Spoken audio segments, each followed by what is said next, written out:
Hello, my name is Marcus. I'm the compiler of a collection of therapy quotes entitled 1001 Windmills of the Mind, a collection of quotes taken from what's often called the psychodynamic or the psychoanalytic perspective, which long ago, as I understand it, was referred to by some as philosophical medicine or narrative medicine, helping one to be their own story doctor, helping one to fix their story. The idea being that if the child has a life event, that's part of his life story, whereby that life story event causes him to metaphorically squelch his feelings. No, actually squelch his feelings. The metaphor is the golden ball goes down the well, or the character's joy and sadness in the Disney film Inside Out gets zooped away. In the Atlanta myth, the king sends the baby into the forest, like whoa, like the innocent baby lost in the dark forest. Dark, we don't, unconscious. Forest is usually a metaphor or symbol for the unconscious. So the baby's lost in there. Okay, sometimes the golden ball's locked in a cage, and the protagonist needs the key. But where's the key? It's under his mother's pillow, meaning that there's a secret with the mother, that the mother unconsciously interacted with the child in such a way that causes the baby to lose the golden ball. So a person needs to make that link and find that key. What's that secret with the mother? How did she unconsciously use it? And then forgive her. And then we gotta forgive her. Because consciousness, the consciousness is gonna give us the key. Then we can get back our golden ball. When the child's born with his feelings, his vitality, it's natural. I feel, therefore I am. His feeling self connected to his ontological self. I feel, therefore I amness. That's a natural state of affairs. Joy runs the console. The serene, inexhaustible fullness of being. So we feel present. But if there's some kind of attachment trauma, relational trauma, interpersonal trauma, like the interaction with the mother, something goes awry there, and misattunements, malattunements, child doesn't feel seen. A child becomes scared of her, and so he's gonna like repress his needs and feelings. It gets recorded into the non-reporting brain, or the implicit memory system, the pre-verbal memory system. It's pictorial, timeless in there. It does get recorded, hence it gets kind of zooped down into that part of the brain called the non-reporting brain. We don't know it, so we call it the unconscious. Robert Bly's metaphor is like this bag that we drag behind us, and what happens to us, and who are our potential, who we're meant to be, right, and our capacities. Well, it gets like lost or repressed. It's not gone. It doesn't disappear. It's just recorded down a tunnel, down a valley, down another tunnel where the light has never shone. A lyric from our theme song, Windmills of the Mind.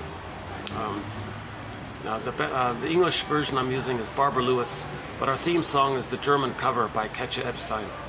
Great song, by the way. If there is an attachment trauma, meaning the child needs a secure attachment style, but if it's not secure, it's too much excitation, too much pain. As a defense mechanism, to not feel that pain, he's going to repress it, freeze it, put it in cold storage kind of thing, like the frozen woolly mammoth and a block of ice up in Siberia. Petrify it. Image is petrification. A more dramatic one is when a character turns to stone or a statue. For example, Echo in the Narcissus myth turns to a statue. Echo turns to stone. Or sometimes it's the Velveteen Rabbit image, where that little doll wants to be real. What does it mean to be real? So we feel unreal. Or the carpenter takes a block of wood and cuts out a little statue of a wooden boy and wants the boy to come to life. So we feel like wooden or like flat or something. So that's the byproduct post-repression. So we squelch our feelings, then feel unreal. And this is often referred to as sleepwalking through life, going through the motions of life, living the provisional life, the unlived life. When does life begin? Feeling that life is on hold. In midlife, these ideas sort of come up. Then we go on this second journey. So what do? Okay, famous poet says, psychoanalysis looks for an egg in a basket that's missing. So we got to weave this basket. Then the potential that we lost will come back into ourselves. So that means raise consciousness. So we now have 10,000 quotes here in 1001 Windmills of the Mind. These are advanced self-help quotes that, to the best that to my recognition, more or less fit Grice's criteria for communication. Are the quotes relevant to healing the soul, building the narrative medicine, helping one to be their own story doctor, existential detective, psychological detective? Oh yes, all of these quotes are relevant to the area of helping one to be their own psychological detective. Okay, understanding, recognition, forgiveness, healing, it's all kind of linked like that. Okay, now quality, we're learning. We're learning. We're learning about patterns. We're learning about repetition, compulsion. Today's topic will be about transference. Interesting one, actually.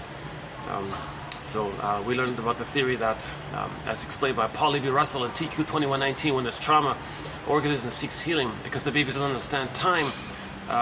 It's as if the baby's saying, "No, you shame me, mother." No, it's recorded, but he doesn't understand time. So, mother, I need the love, not the shame. So if that goes on, it gets pressed on a record, like a metaphor is the vinyl music disc record. Every neurotic is a music enthusiast, and he only has one record. He carries his one record with him everywhere he goes. Every time he sees a record player, with never-ending fiery ardor, he spins off that tune. Love mother, not shame. Love mother, not so. In the present, he wants that outcome of love. But nobody in the present is the good breast mother in the past, but he's still spinning that record. So nobody in the present can be the good mother that was needed in the past. Okay? So it's not going to work. So that trauma, it's kind of, today's quote, it's encapsulated. Today we're going to add on a little bit to Lawrence Hedges' theory about trauma. So we're mainly talking about developmental trauma, attachment trauma, strain trauma, relational trauma. That gets to a point where the child can't take it anymore. Okay, represses feelings, feels unreal. Okay, and that's psychic pain, but it's numbed over with endorphins. Shall I compare thee to an onion? But underneath is the psychic pain. It's painful to not have joy at the console. Nowhere interest, nowhere curiosity, wonderment, creativity, spontaneity, play, affection, tenderness, trust, relax, just normal things. To be an elder late in life, meaning and helping and contributing, it's enriching. Your happiness shared, it's double happiness. Like that's normal development. Now there are losses in life, so if there is a loss, well, we have sadness at the console. So the characters, sadness and joy can swap seats, and sadness character can run the console. So we can accept the loss, go through the grief work process. Okay, the natural main emotion of grief when there's a loss is sadness, so we need sadness at the console.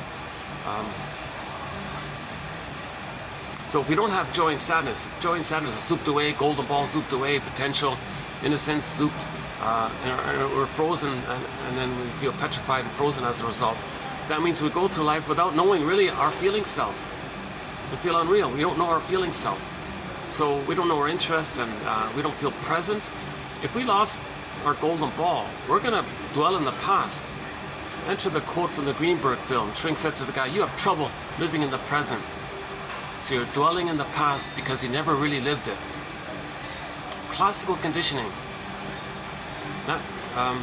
So by the way, the reason I'm kind of speeding up here a little bit, today is a little huge question mark for me with my phone.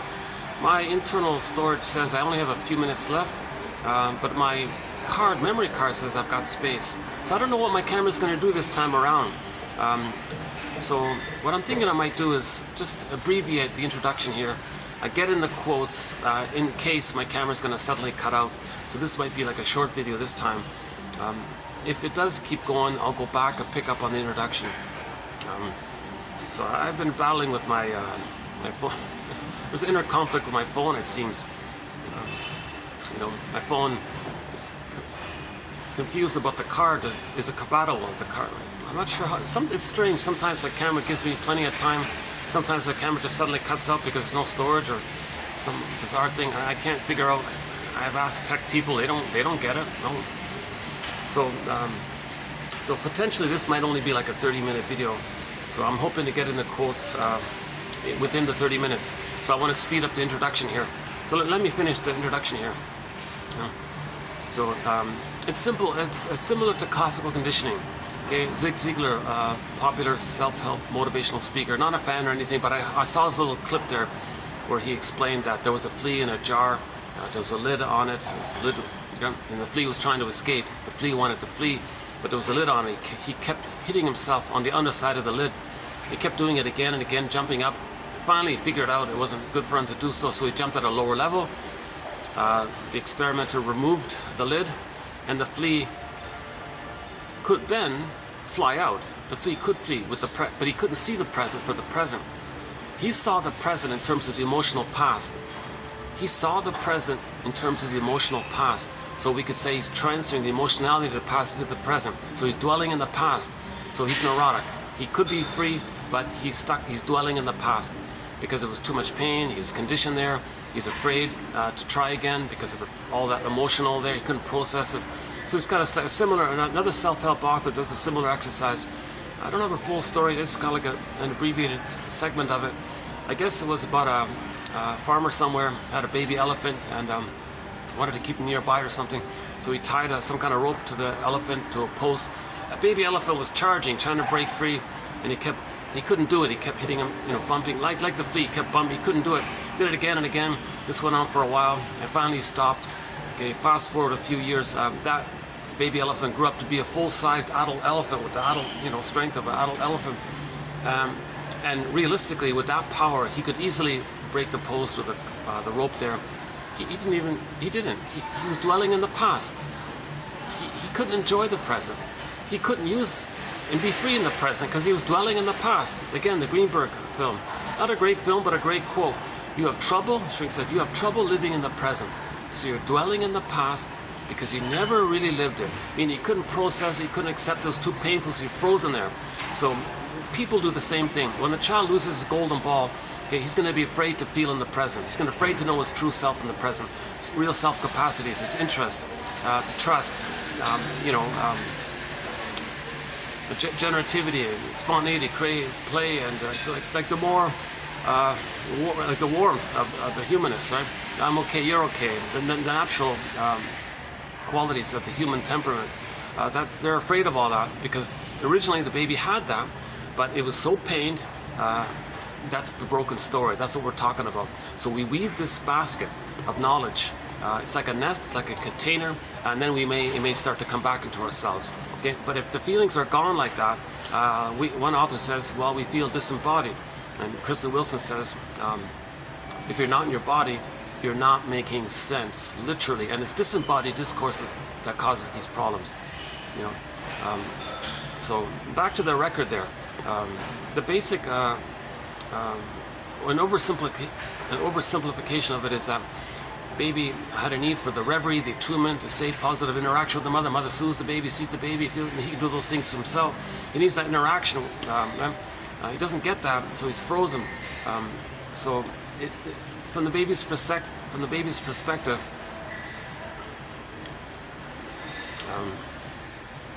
there's two ways I can go here with this one, the short one or the long one.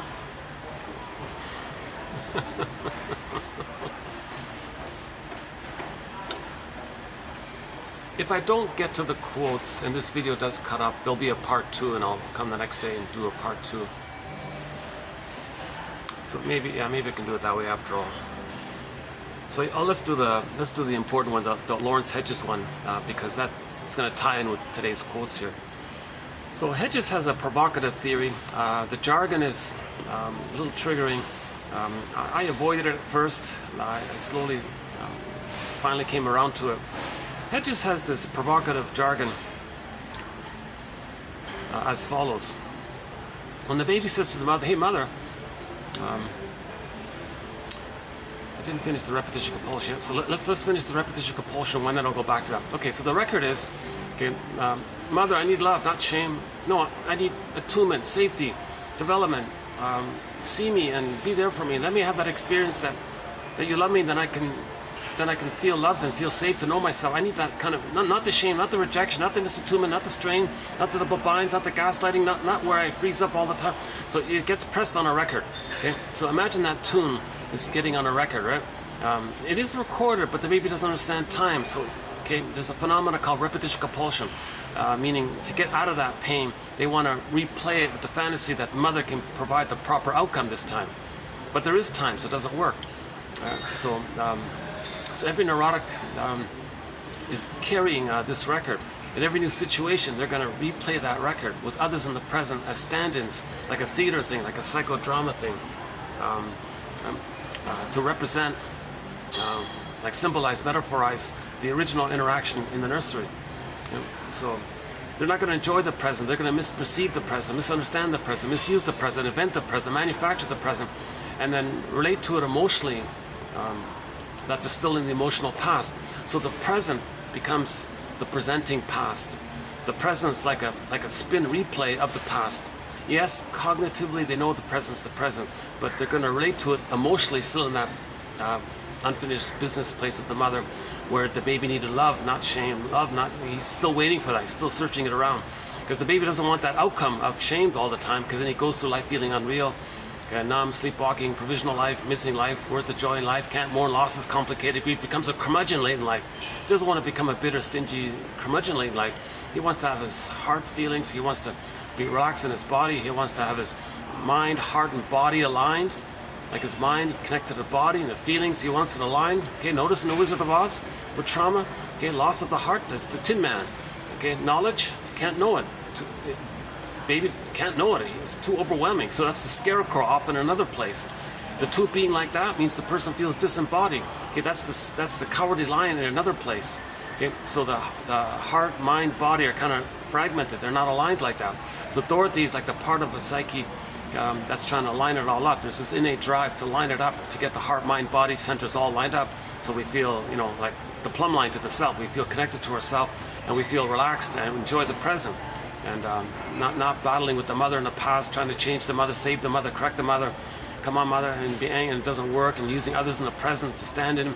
Now that's neurosis or dysfunction doing this, right? So again, myths and fairy tales are just metaphors or psychological mirrors for internal dynamics. Myths and fairy tales are true on the inside, not on the outside. Every character in the myth or fairy tale represents like a fantasized imagining of some psychic trait within, right? So that's a whole major thread in 1001 Windmills of the Mind. Okay, we have 58 topics. A key one is the interpretations of myths and fairy tales. That's a key one, a very exciting thread. We do the Odyssey, the Orestes, White Bear King Valamon, Iron John story, some that Alan Shannon talks about in his 4 books. He calls them middle tales or elder tales, Once Upon a Midlife, In the Ever After, Beyond the Hero, and Beyond the Princess. But that last one got renamed. It's called Waking the World. He discusses 50 middle tales, meaning fairy tales that describe the second journey of midlife. This midlife audit that's sort of required at around midlife, when we realize something's missing.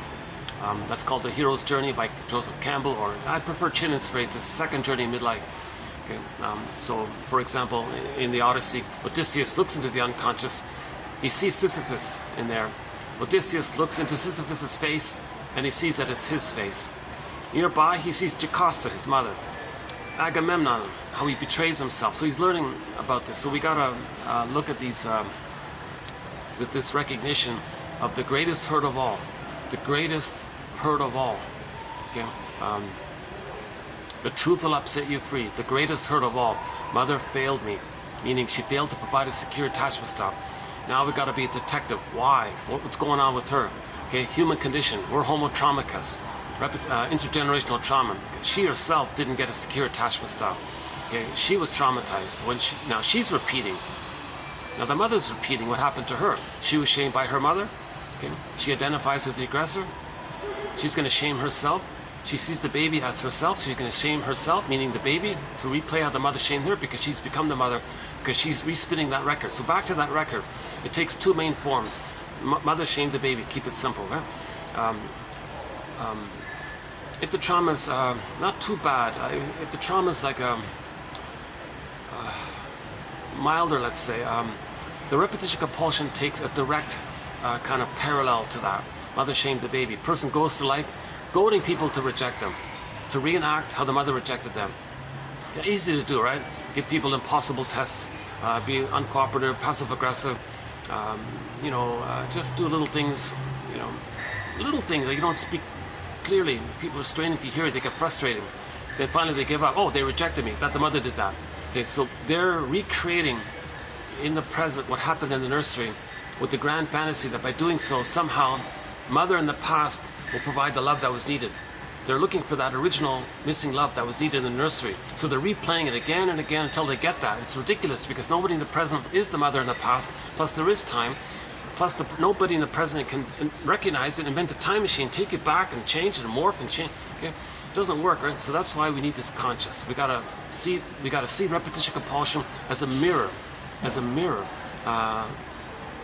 okay, it's the unconscious is sometimes called the inferring mind. We got to make this kind of inference.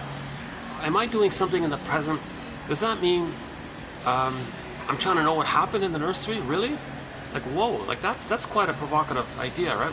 That's the theory about psychoanalysis. It looks at how what we're doing in the present is trying to. It's some kind of communication. It's like a trickster thing, like a bird's, like metaphors for inner knowing, right? It's trying to communicate to us, like this message, like Hermes, this messenger quality. So we gotta like consider that there's like a message from the unconscious to the conscious and make that kind of past-present link, So that's sort of the more benign ones. Now, many of the personality patterns that are traumatized post 18 months, the codependents, the pleasers, the caretakers, the histrionics, where they still hold on to kind of to childlike, I'm not okay, mother's so wonderful and amazing, and they're still looking for that's more sort of the benign area, right? Because they say that their template is, I'm not something, I feel guilty, and mother's all amazing, so they're still in that original kind of place. But a more disturbed one is that if the child's too pained by it, he's going to do, if he's traumatized before 18 months, he does a more drastic, painful, kind of quote-unquote perverse, I don't know what the right word is, some kind of very disturbed, convoluted tricks of the mind, where he gives up his soul, so to speak. He feels unloved, no good. He projects it onto others and gives up on himself, so to speak, in terms of the human development. He says others are no good. Okay, he holds on to the original grandiosity that all babies have in the beginning. Okay, all babies in the uterus think they're little gods, all about them. Narcissist looks into the pool of water, sees a reflection of himself. That's just all him. And it's just him. He's got his golden ball. And he thinks the power of the mother is his power, infantile megalomania. So he takes refuge in that, because that only dissipates when the baby's loved. If he's not loved, he's taking refuge in that. So so the fantasy is the baby thinks he's a little god, put it that way, right? So if the baby's traumatized very early on, he just holds on to that original archaic false belief. It's ironic because the baby wasn't a god, but the person's going to chase that pursuit of Karen Horney's theory about the glorified self, the pursuit of glory, like the Don Juan chasing the perfection, the status that they're above it all, don't care about others. Because the baby's in that utilitarian place in the beginning. It's called part object relating. He hasn't received enough love to differentiate to I'm okay, you're okay, to two people. He just thinks it's all about him. So the grandiosity and the taking refuge in the grandiose part self, okay, idealized self, glorified self, infantile megalomania, this whole original state, that means they're going to say I'm okay. They're going to take refuge in that. Now their true self is so shamed, they're going to say others not okay. So their mindset is I'm okay, you're not okay. Right? Now that's a more severe trauma, to lose their soul like that. Now the mother shamed them. They become the shaming mother. They're going to shame themselves, but where are they now? They see themselves onto others to not feel that it's within, so they're going to shame others. To replay the mother shamed them, they've identified with the shaming mother, going to shame themselves, but themselves is seen onto others. So when they replay that record, they identify with the aggressor and then shame others to replay the mother shamed them. See, in the clinger one, in the more benign one, the more less disturbed one, I guess, so-called neurotic, right? The other one's considered perverse or psychotic. I don't know the right terms for it. Grossman calls it perverse thinking. I'm not sure if that's the right. Still struggling with the terminology a little bit. In the clinger category, they just goad people to reject them. They're not hurting others. They're just coaxing them to feel that they're so important, they're going to devalue them because the mother devalued them from their perspective originally, right? So they're not hurting others. So the clingers, the pleasers, the caretakers, they don't hurt others. They just get others to hurt them because the mother hurt them. So they're not damaging outwardly like that. They're still childlike, looking for mother to provide enough love to resume develop. But the stinger category, the prior one, where the baby identifies with infantile megalomania, takes refuge in the infantile megalomania, so they say, I'm okay now. That's an inflated, grandiose thing, right? Now their soul is seen onto others. Now, all babies must attach to the mother. The more abusive the mother is, the more the baby becomes like her. Like the more the baby needs the mother. The more the mother's love is unavailable, the more the mother's love is missing, the more the baby's searching for that love. And he's going to develop an adhesive, Velcro glue kind of thing, where it's an adhesive identification. And then it crosses over, he becomes the aggressor, to not feel within. So if he acts like the aggressor, that preserves his grandiosity. He's always trying to preserve the grandiosity that he's above it all and all this, doesn't need anybody, a little god. So if he identifies with the aggressor and does the act of shaming, putting others down, so cynicism very heavy there, dark humor very heavy there. So they identify with the aggressor, and it's even a little addictive, they said. That's why the narcissist personality quality, trait or character pattern is named after that little white flower called Narcissus, because apparently that little white flower, that Narcissus little flower, long ago, if it's prepared in a certain way, I guess, it can give people like this dreamy, like hallucination. So that kind of resembles how people with the narcissistic pattern think they're little gods all the time, this dreamy hallucination. Yeah? So in the stinger personality patterns, trauma before 18 months, they see their unloved self onto others. They forget it. They don't want to own it anymore. They hate it now because the mother hated it in them. Originally, they identify with the hating mother and then hate their innocence seen onto others. So they shame others to replay the mother shamed them. Okay? So the record, every neurotic is a music enthusiast, but he only has that one record. He carries this, okay? He carries this record. Now, mother shamed him, and he wants to replay it in one way or another, right? The stinger way is, mother shamed him, he'll replay it in every new situation, he'll replay that. He'll be the aggressive mother, shaming himself, but himself is seen onto others, because he's the mother, so who's going to play him? Others will play him. Innocent, non-threatening substitute others. Often the clingers and the pleasers will play that. So they'll shame the nice, innocent, safe people, standing in for their lost innocence, and how the mother shamed their innocence, the mother. So they're going to shame others to replay the mother shamed them. That's one way the record plays, right? If the trauma takes place post 18 months, they're going to do the more original sort of parallel, direct way, where the mother shamed them, they just get others to shame them. Because that's the two main sort of ways that we reenact the trauma, right? So the stinger way, it's more disturbed, it's more perverted, more perverse, more unreal. Okay. So now let's go back to the baby.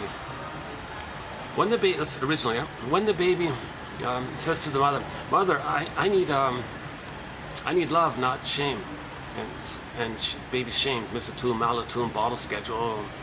Now remember the keys under mother's pillow, meaning what's the secret with the mother? It means the mother is trying to get her unconscious needs under the pillow, unconscious. Mother's trying to get the keys under the pillow, unconscious, under the conscious. Okay, like the underworld means unconscious, right? So the mother is trying to get her unconscious needs met on the child. How are we doing here? 20? Okay, either my phone's going to cut out fairly soon. Maybe it'll give me 30 or 40 minutes. Hopefully it'll just keep going. I don't know what my phone's going to do. I'm really confused about this. I've downloaded all these like little apps, to automatically use the memory card, not use the internal storage one. And none of them seem to work for some reason. Instead, I get all these ads and buy this and buy that, and oh my God, just makes it worse. Just makes it worse, huh? So let's go back to the what's going on, how the baby perceives the mother. When the baby says, "Mother, I need love, not shame," what's going on with the mother? Why isn't the mother providing the basic needs for the baby? The safety, the attunement, the reverie, the music, let the music play on. Certain kind of rhythm, ecology, like in the uterus, baby, cord, placenta, mother, placenta, cord, baby, 1, 2, 3, A, B, C, rhythm of safety, do, re, mi. There was some kind of, it flowed, it's smooth, it might even be musical. Mott thinks it corresponds to the notes of the musical scale. Okay, so baby hears like a little melody there with the blood flow in the chord, pulsating of the chord as the bass line, and the mother's heartbeat as the drum. Okay, so baby has some kind of prototype of music taking place. While he's in heaven and paradise, he hears some kind of beautiful music or melody. That's why, by the way, TQ 2541 and 2 on our thread on art, the music subthread, later on when we play music, if there's a drum beat, a bass line, some melody, it's going to trigger what we heard in the uterus. And while we were there in the uterus, we had our golden ball. We were in paradise, Garden of Eden, Shangri-La, Shambhala, maybe Nirvana.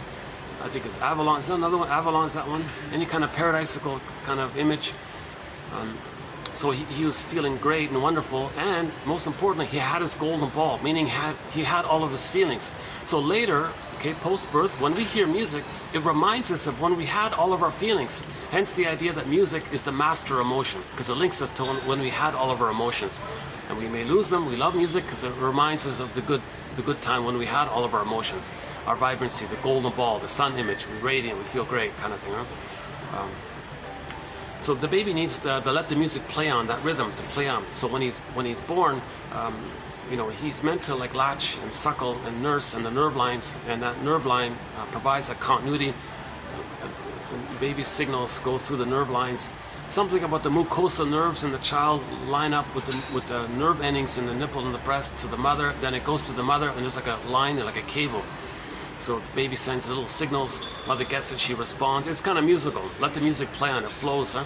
So if that's, you know, when that flows, that means the baby's going to have an extended paradise.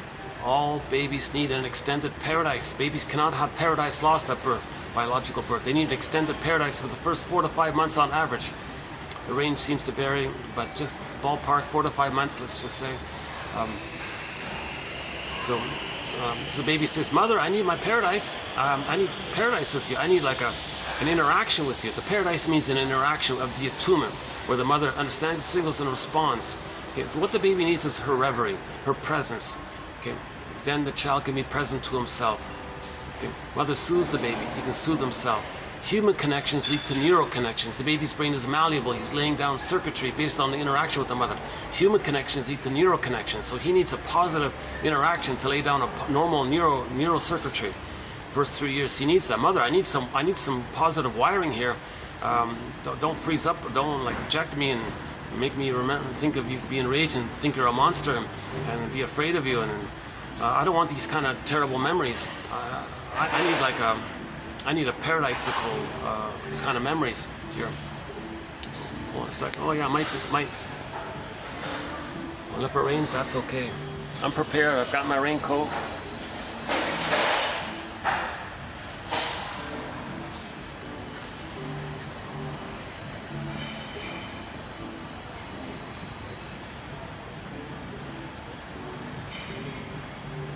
Oh yeah, I can hear the thunder. Yeah. Oh yeah, I can hear little. Is that thunder?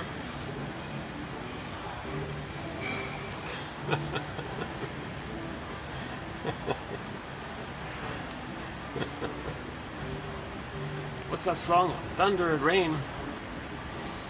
The way you love me is Friday. Knock on wood, something. What's her name? The disco song. Thunder, lightning.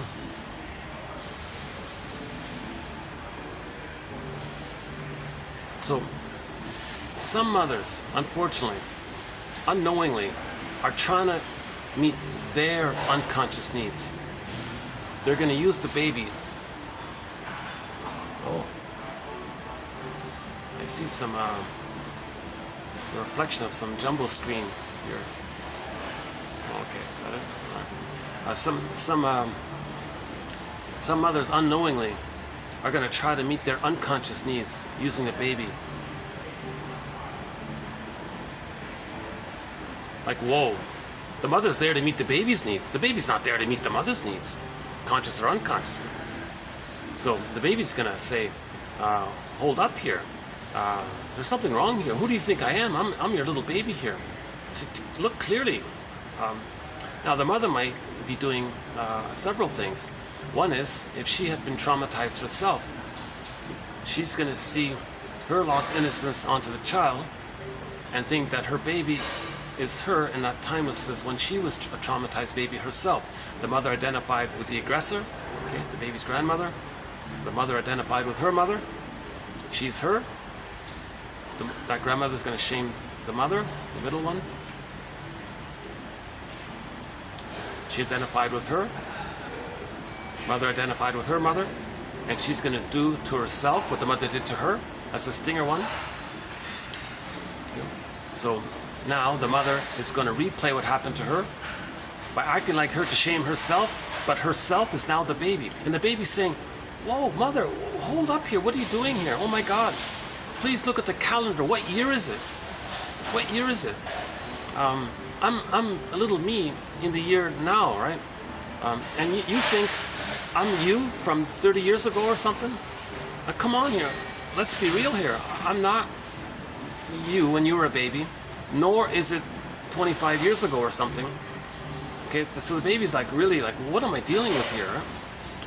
Like, where's my mother? What is this? Is my mother psychotic? Okay, so that's the challenging term there. So the other example, another version is the mother has the baby and says, at last, now I'm going to have a good mother. Now I'm going to have someone who's going to take care of me, respond to me, listen to me, do what I say, be there for me, never let me feel alone, be there for me. I never feel. So the mother is going to parentify the baby and use the baby to comfort her, to meet her needs.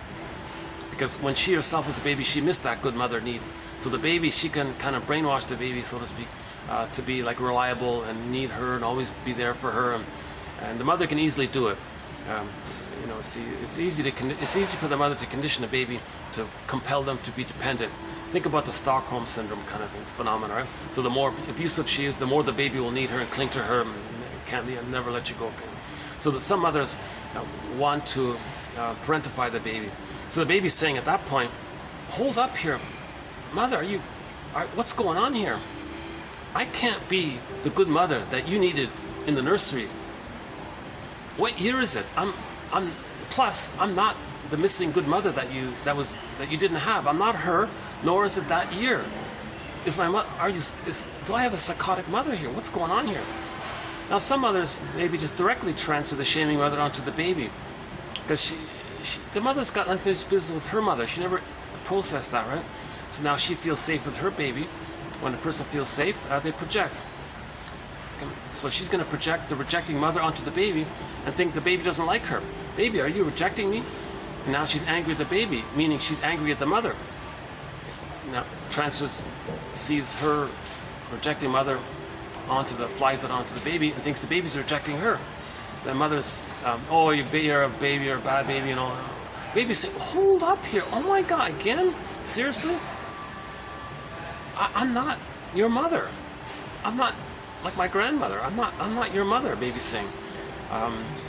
Look at the calendar. What year is it? What year is it, mother? So she's in this compulsion. She's unconscious, right? She didn't, read and like make herself conscious or whatever. I mean, that means she's very traumatized if she resisted self-awareness. Like when people resist self-awareness, they're really, really traumatizing. Anyway, so the baby concludes finally that the mother's psychotic. Okay. Now that leaves a hole in the child's psyche, a hole.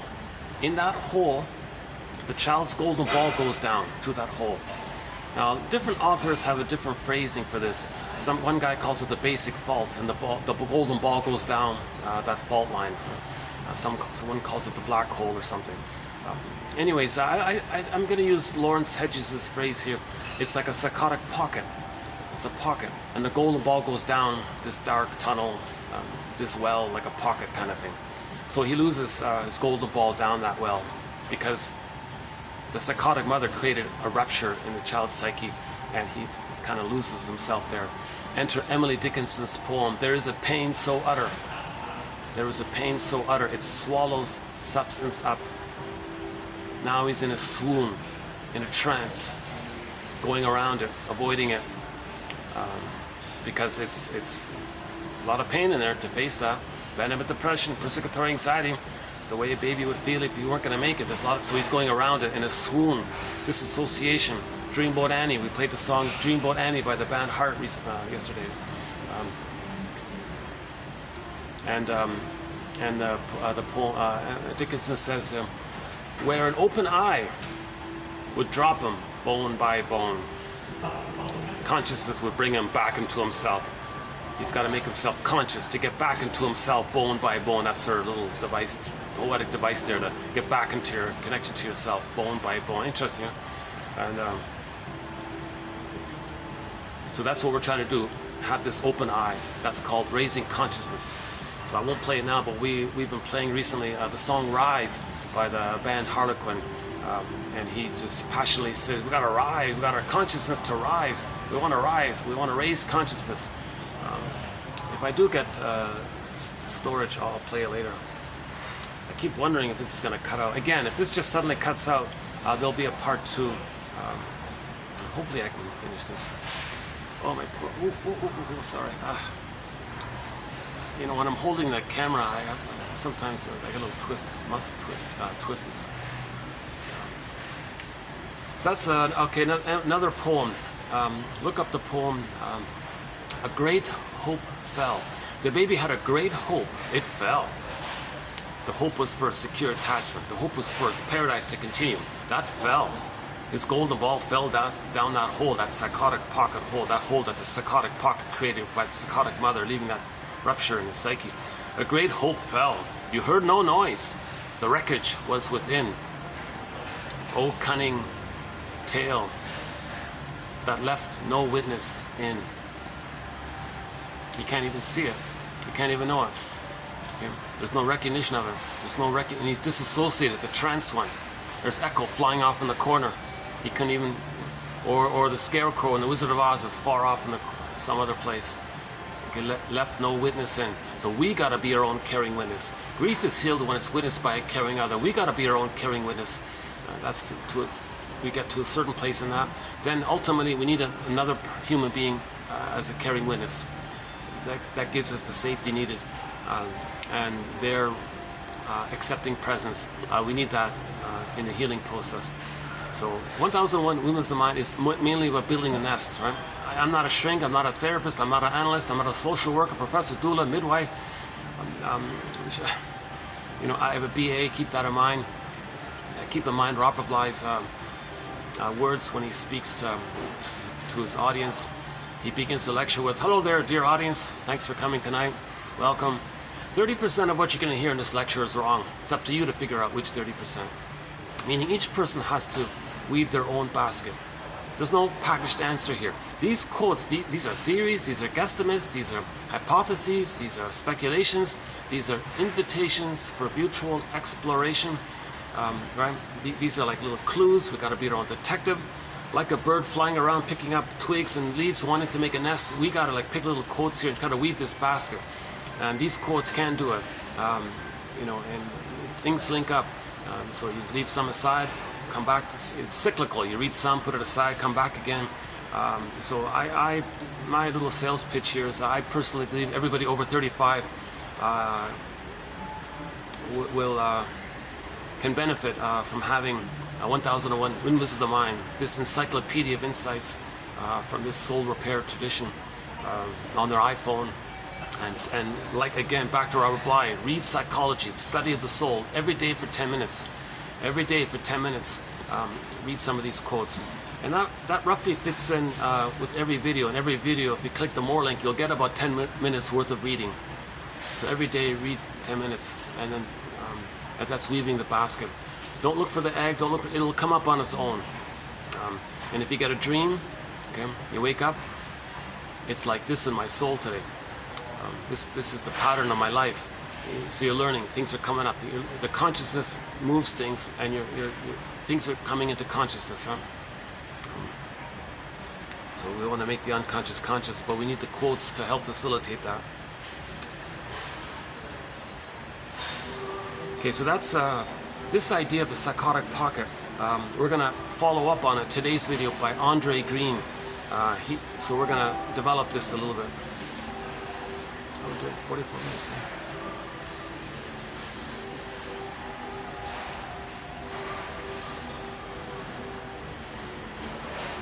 it's either really going to cut out any minute now, or I guess if I get an hour's worth. Oh no, what am I thinking? I'm not counting correctly. If this is going to cut out, it's going to cut out in about an hour. Like in 20 minutes. No, I still have 20 minutes. If it's going to cut out early, I still have 20 minutes. Okay. Yeah.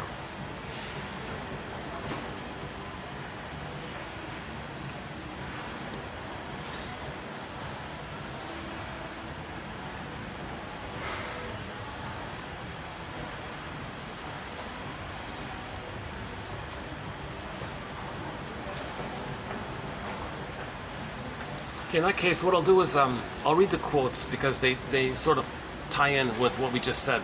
Okay, baby thinks the mother's psychotic, leaves a rupture in his psyche called a psychotic pocket. His golden ball goes down.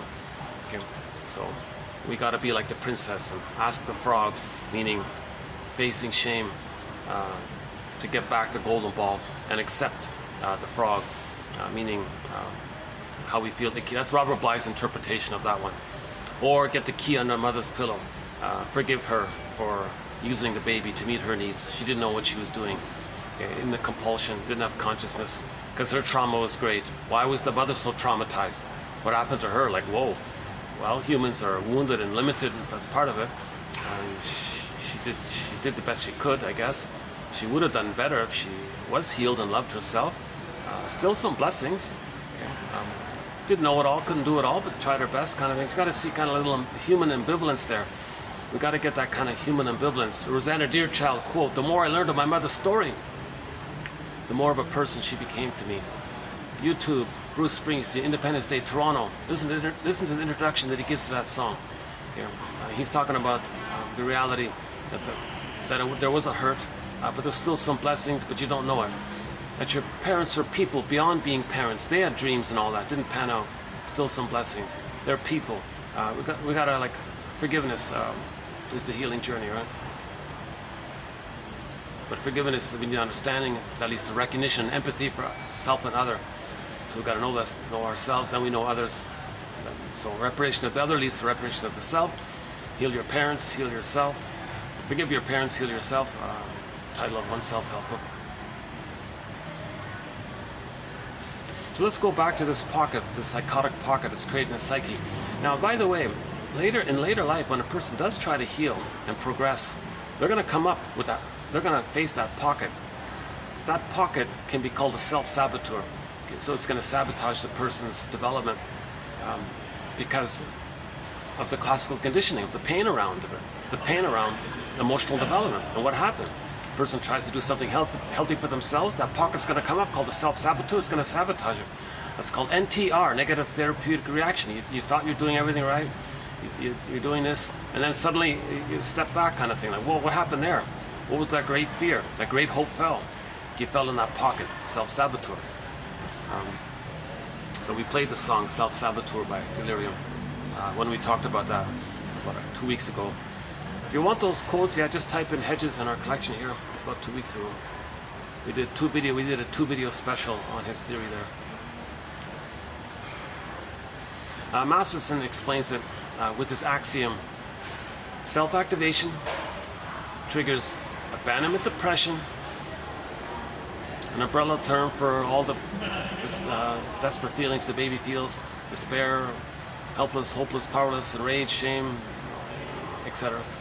And when we feel so much anxiety like that, the persecutory anxiety, the fears, and when we feel that kind of immense pain, we got to do a trick of the mind to trick ourselves not to feel it, called the defense mechanism, or some kind of defensive operation, whatever form that takes. Okay, seeing things in either or ways, blaming others, focusing on others, get your attention outward, distract yourself, emotional eating, binge eat, a lot of things people can do as a defense against psychic pain. Okay, self-activation, real self-activation. So a person in their regular life wants to do something healthy for themselves. That's going to trigger the original state when the baby was in a healthy place and wanted to progress, wanted to move forward, kind of thing. But then he remembered that he didn't get his needs met. When a baby doesn't get his needs met, he feels scared and angry and all this. Right? So that's going to come up. That's called the abandonment depression. So in the present, when someone wants to do something healthy for themselves, it's going to trigger and bring up the feelings that they originally experienced the first time they try to like emotionally develop, that kind of thing, right? And then when there's pain around there, a defense mechanism clicks in. Whatever, fill in the blank, whatever that is, right?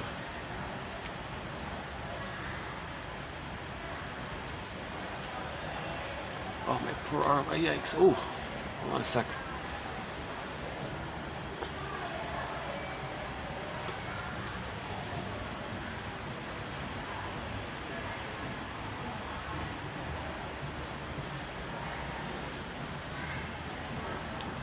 Oh, that's the screen I was noticing. All right.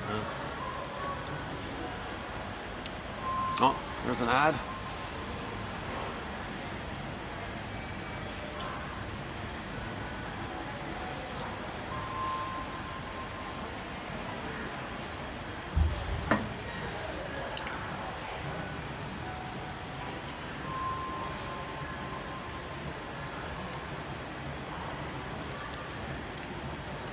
See, I'm not normally a coffee drinker. I'll drink some decaf, but it's hard to get decaf. So I notice the caffeine really has an effect on me, right?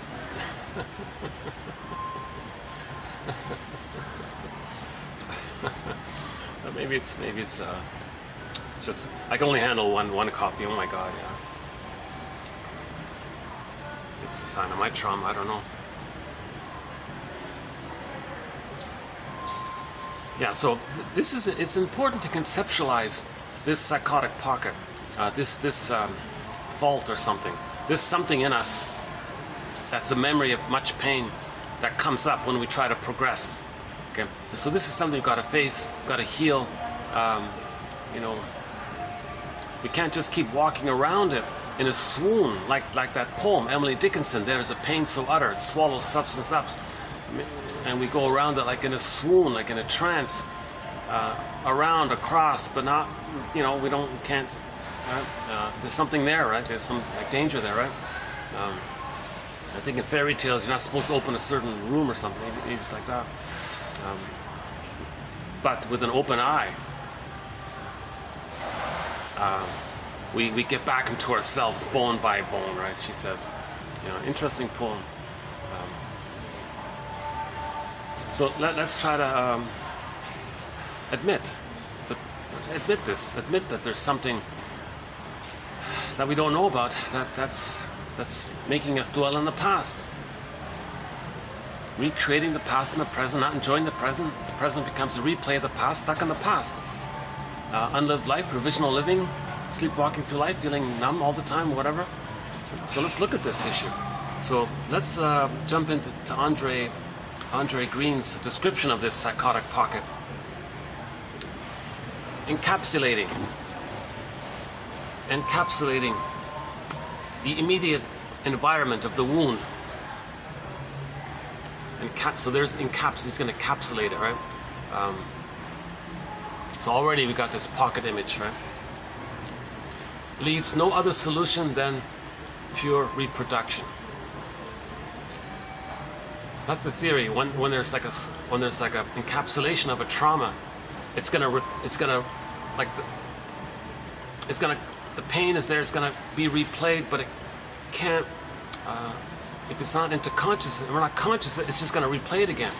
So this trauma leads to repetition compulsion. That's what he means. The structure closes in on itself and isolates itself. Okay, so this traumatic memory is sort of like separate in a way, right? Self-saboteur, like a separate character. So you can personify as the self-saboteur character, right? To personify this encapsulated traumatic vacuum, painful memory. Right? It can no longer function except, so we're talking about the time of trauma, it can no longer function except in an isolated, cut-off state, in the manner of compulsion,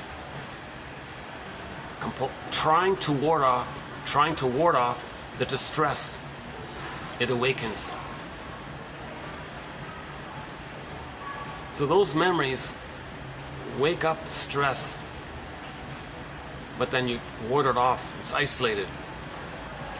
The object has anticipated neither the wound, nor its encapsulation, nor the psychic anesthesia That's the swoon, right? The disassociation resulting from this isolation. So the child's not going to know about this. The child's not going to know there's some kind of wound taking place. There's going to be like a capsule there, the psychotic encapsulation of it, and then the psychic amnesia, anaesthesia. There's the endorphins, the numbing thing. Nor has it been able to inscribe it within an ensemble which opens it to meaning. Okay, so we don't want to know it. There's the scarecrow. So the scarecrow's far off. He doesn't even know what's going on. The scarecrow, he's clueless, right? So we don't have meaning. This compulsion is a sign both of the trauma which has given rise to the isolating and protective encapsulation.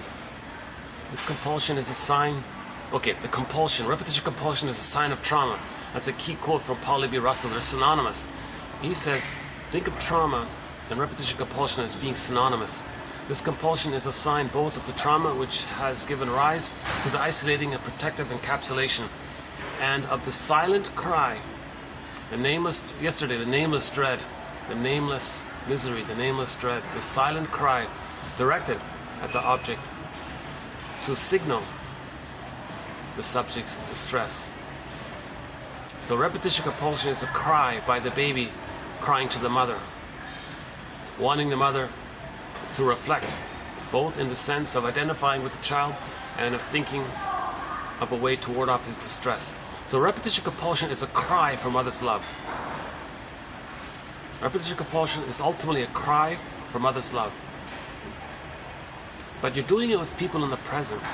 They're not the mother. But the baby doesn't understand time. The unconscious doesn't understand time. So when they're replaying in the present, they're looking for mother's love in the past. Well, they're not, it's always now. Looking for mother's love is always now. Right? So somebody in the present can't say to themselves, oh boy, this person has a real provocative, a lot of games, and what's all this gaslighting, what's all these tricks, what are they doing here? What's this duplicity and lies? What are they trying to go to me or provoking me? Why are they shaming me? Why is it so negative? What's their distress? Why can't they enjoy the present? What are they invoking? Oh, I see. They're crying for mother's love. They didn't get it. Okay, let me help them. I'll invent a time machine. The two of us will hop in. We'll zoom back to the nursery.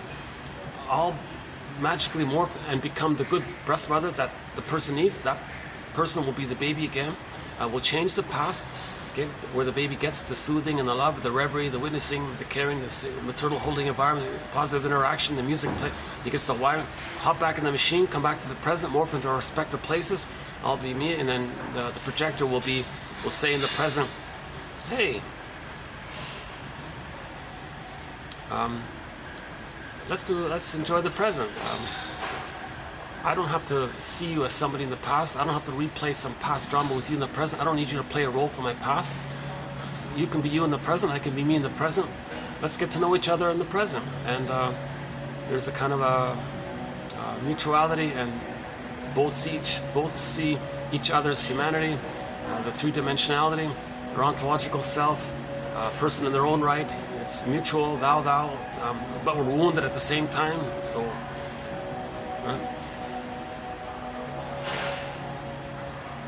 So repetition compulsion is the cry for mother's love in the past. But nobody in the present can take the person back and change things to get that cry, love met, response from the mother. So one self-help author says everything's a cry for love, or like an expression of love. But repetition compulsion is that cry for love, but it's the cry from the nursery, of the baby in the nursery. We're still crying. We're repeating. To not have that deep psychological injunction, deep emotional imprint, this deep painful memory. We don't want that. So we're crying for love to not have that. It's there, but we don't understand time, so we don't want that. That's the confusing thing, right? Mental template, traumatic script, schema, conflictual relationship theme. This amounts to saying that the object will have to experience its deficiency as a tutelary power. The compulsion to repeat is a ruse of identity. It's a ruse of identity. It's fake identity. By means of it, the subject finds himself on familiar ground and at the same time finds himself. But this identity is useless to him since it cuts him off from others, that is, from the object, without allowing him to profit from his solitude either. He can't profit from solitude if he's replaying the past and the present. He's not enjoying any relationships with people in the present. You see? But he has some kind of identity. This dysfunction is his identity. So he's we can call it the false self, I guess. He doesn't know his true self. So that's the part. That's the first part of it.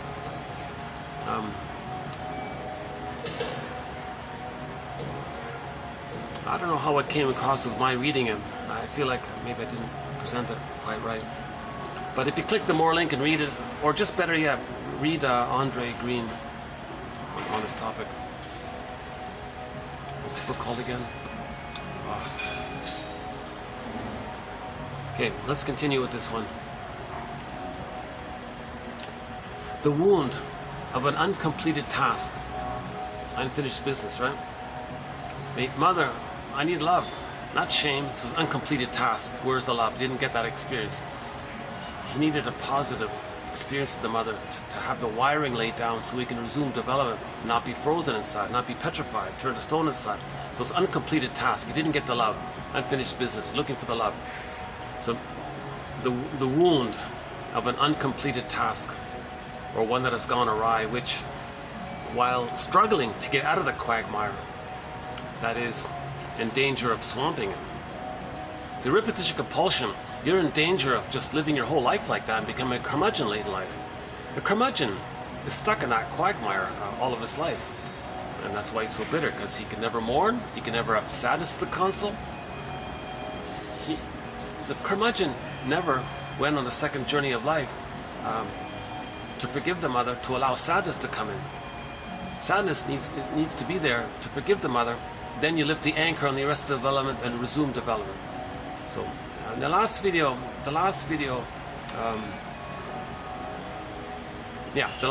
it's actually being uploaded as we speak.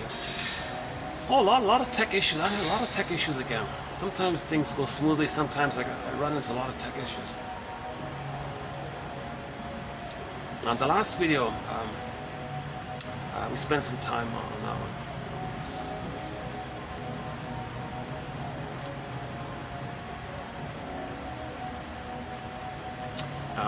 Yeah. So, you see, in the beginning, the baby's one with the mother. Undifferentiation, fusion, symbiosis. The psychic structure needed to have joy and sadness at the console is differentiation. The child only differentiates, separates, if he feels safe with her to do so. Never feels safe, he's always fused with her. So he's fused with her in a negative way, he splits it and creates a flipped fusion of an idealized fantasy being loved by a goddess mother as a compensation for the demon mother that he creates. Again, the baby's rage and oral greed, his unmet need turned into oral greed at some point. Those traits cause too much excitation and cortisol. So as a defense against that, to protect himself physically, he's going to project those traits and create an image of the mother as a hungry wolf or a monster that wants to eat him. Now he can't feel all this. He's got to deny it, put it in a separate bin, and then hallucinate a goddess and think he's relating to a goddess. So he's got idealization, devaluation, and psychic structure. So in the beginning, he kind of creates two mothers, but there's no human mother. It's this imagining of a bad mother. He elaborates, possessing his traits. Now it's a monster that wants to eat him, like in the Cyclops. The Cyclops is eating people. Hansel and Gretel, which wants to eat the people. The Borg, all these frightening myths and fairy tales. Whenever there's like a frightening entity that wants to harm the innocent one, that's the idea, right? But that's not real. No mother hurts the baby like that to that degree, right? It's the baby's unmet needs got distorted and projected, and the baby creates an image. It's like a paranoid thing. Oh, baby wanted to eat, right? So to take in, right? But that basic need to just take in, he got angrier and angrier, and he kept going on and on. Finally, in his desperate rage, he wishes he could devour the breast, possess the breast, control the breast. He had that kind of devouring oral greed thing. And then he sees that on the mother, that the mother has that. By the way, an important footnote, when he identifies with the aggressor, and that's what happened to him, he sees the world as eat or be eaten. My greed or your greed. My envy or your envy. Me or you. He has this kind of binary, traumatic, baby trauma thinking that he couldn't feed. That turns devouring greed. Says the mother's like that. So see, the mother's going to eat him, or if he's her, then he's going to be the eater. If it's not her, he's going to be eaten. Like he has this eater, he's operating from this baby trauma. So anybody in the present who has that kind of philosophy, some short sellers say this. They go today, they speak on camera and say, you know, it's my greed or your greed. And the 20% plunder and pillage to 80%, something like that. Because they think they don't understand anything else. When a baby creates a traumatic script, that's a lens they see everything through. They distort everything. It's card stack, like cherry pick, confirmation bias. They'll distort, misperceive, invent, make up, deny, hallucinate, whatever. They gotta see things through the, Kant calls it the temporal spatial spectacles. They're gonna see everything through those spectacles. They're gonna distort reality to fit those spectacles. Because those spectacles, that's how the baby saw things, and he's clinging to it. Like that's his dear perception. Like that's what he learned. It's deep imprint. Like that flea in the jar, like that elephant. Okay, they learn something. It's very deep. It's called a mental template, like a deep psychological imprint, injunctions. These kind of like real mental templates, I guess. So people very early on, they'll see the world through that. So, and they're enraged and see things in either or way. The splitting mechanism is there. Eat or be eaten. Idealize, devalue. Narcissism, grandiosity. Main emotions, hate, greed, envy, spite, vindictiveness, schadenfreude. Injustice collecting is in there. They can't mourn losses. So manic defenses. To preserve the grandiosity, so-called fiery victory. We said, didn't need you anyways. They call that a fiery victory when they say, didn't need you anyways. Because the victory is they don't have to face loss. They can't face loss. So their fiery victory is, well, I didn't need you. You weren't important. So I didn't, there's no loss there if they do that. Okay. Again, for that psyche, the character sadness and joy and sadness, they're zooped away. They're down a tunnel, down a cavern, or frozen, locked in a cage, in the underworld, zooped up in some other, it doesn't matter, up the ice mountain, locked in some room or something. Whitebeard King Valaman, the guy was locked in there. So it's unavailable to the person. So they think that's a victory. But it's not a victory. Becoming a curmudgeon late in life is not a victory. But they don't have the psychic structure yet to accept loss. So they'll deny the loss. But there's always something there to remind me. When there's a loss, they're going to be reminded of it. Now they want to control every little thing, because by controlling, now they're very controlling, like a negative OCD kind of controlling, micro control every little thing. Because if something's out of their control, it's like a little loss. Mini loss can trigger the big loss. So they don't want mini losses to trigger the big loss. So they want to control the many little things in their life. The OCD there, and then they'll be enraged if that's something, a little thing they can't control. They'll be enraged because that's a defense against the inability to accept loss. It's called complicated greed. So the stinger personality patterns, and to a degree also the clinger personality patterns to a certain degree, not as much, but they all have complicated grief, aggravated grief, the derailment of the grief process, leads to melancholia, pathological nostalgia. The complicated grief is that joy is frozen, that sadness is frozen. We gotta free her. We gotta free the character sadness. We gotta get her back at the console. You know? That's called the second journey in midlife. The midlife audit, the midlife examination period, the hero's journey, the second journey in midlife. Okay? It's beyond the hero, like the machismo. It's beyond that. We gotta get over that. The machismo is just the grandiosity. the infantilism, pursuit of glory, like the Don Juans and the Peer Gynt's. That's all that is, right?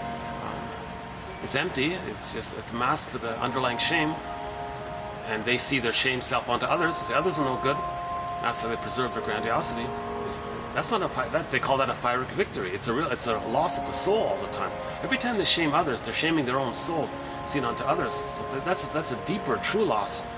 That's why it's called a pyrrhic victory. You think but no, it costs too much. Put it that way. It costs too much. Hence that famous quote, "Money costs too much." Someone said, right? That's in that area. Where are we here? The wound of an uncompleted task, or one that has gone awry, which, while struggling to get out of the quagmire that is in danger of swamping it, so now you can't, now you lose yourself, right? Can't help it. Okay, that's the trap door is open, you're falling kind of thing, right? Carl Sagan puts it that way. It means you're addictive. It's addictive. Okay, you've become that pigeon, basically, who's pressing the lever thousands of times for that one food pellet. You're like an addictive. You can't stop. An insecure attachment style is sometimes called an addictive attachment. It's based on the mechanism of intermittent reinforcement. So we know the story about that, right? If the bird gets a pellet in a very consistent way, like every minute there's one pellet there, and it's very consistent, it's reliable, and then it stops and there's never a pellet, he'll keep trying, and after a while he figures out and flies away. But if something's intermittent, gets one, a while later he gets two, nothing for a long while, and suddenly there's one there, then there's a bunch there, and for a long time there's nothing. It's very intermittent, very irregular. He can't figure any kind of pattern. Then the pellet stops. He'll go on infinitely. He'll be swamped. Addictive attachment. That's what he means. So he's swamped by this. He's swamped by the brain chemistry at this point, I guess. Sinks further into it. So we need consciousness, right? Or the reproach is addressed to a stranger. So you repeat it with others in the present. Okay? So now others in the present, you're going to repeat what happened with the mother with others in the present. Okay? You address it to someone in the present whose role should have been to offer help, but who instead seems to be encouraging the shipwreck, even provoking it. So it feels like the person in the present is going to avoid this, like they're going to step back. In the song Turn to Stone, the guy was desperate. Jeff Lynne's song Turn to Stone. He's guilt-tripped the girl. If you leave me, I turn to stone. He felt that she was provoking his pain. No. He's just reminded of how he felt turned to stone originally in the nursery. Somebody in the present just reminds him of the mother, and the person in the present is seen in their fantasy that they can be, I love you, you're perfect, now change, the title of a play. They're seen to be in their fantasy that they can be or should be the good mother that they needed in the past. So they don't turn to stone. But the partner, feeling that it's too much pressure, they can't do it, they leave. He says, well, if you leave, I turn to stone. No, she said, you already felt that already. It's just coming up now, because I remind you of the mother. So you're being reminded of how you already felt the stone, but it was repressed. Now it's later, it's just coming up. So you're feeling what you always felt but didn't know, kind of thing. So he thinks the person in the present is making it worse, kind of thing. No, the person in the present just reminds you of the original state. Okay? So often in transference love, puppy love, infatuation, with this great idealization, desire, this romantic passion, love, honeymoon, this love at first sight, this great wow. I just saw an episode of I Married Joan, entitled Bev's Boyfriend or something. This young guy, this college guy meets his classmate's mother, and like in 1 minute has this incredible, you're everything, you're like, so the fantasy is for that the young guy, that she's going to be the good mother that he needed originally, right? And the comedy was, how does she delicately, break that without hurting him, without him feeling that she's provoking. He tricked her to make him leave her, because that's the way it should be, right? Or it may be an apostrophe containing a final hope that this time help will be forthcoming at the height of the catastrophe, but before its conclusion. So in repetition compulsion, there's that pigeon. Maybe if I keep pecking at the little lever there, maybe I'll get the food pellet. So he didn't get it. That's just an apostrophe. He's going to keep on trying. All these implicit characteristics point towards an unfathomable, unrepresentable, inaccessible object in such a way that what has to be repeated and experienced each time, what is reproduced, is the act of survival, thanks to which the subject has been rescued in extremis. The drama of the gifted child. Baby was a genius to do. It was extreme measures of the mind. It's an extreme thing to do. To think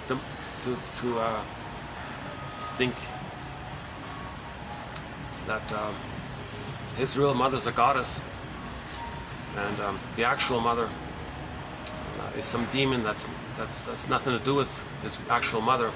These are extreme tricks of the mind. So he survived, and he's just repeating that again and again. But one which nonetheless leaves him unhealed.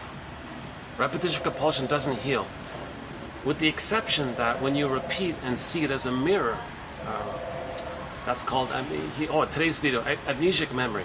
Repetition compulsion is a kind of amnesic memory, your experimental recollection. You're trying to experiment to remember. You're trying to remember. The trickster in your unconscious is saying, look, I'm creating a staging thing for you. I want you to remember. The conscious self says to the unconscious self, why can't you just put it in words? The unconscious self says, the trauma took place before vocabulary, before words, before hippocampus, before understanding of time, conscious memory. It's all pre-verbal. It's all pre-verbal. It's primary process. All I have is action language. All I can do is do the staging thing, and that's the communication of what happened.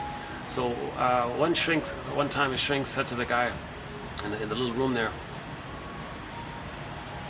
you're letting me know what kind of childhood you like. What do you mean? It seems to me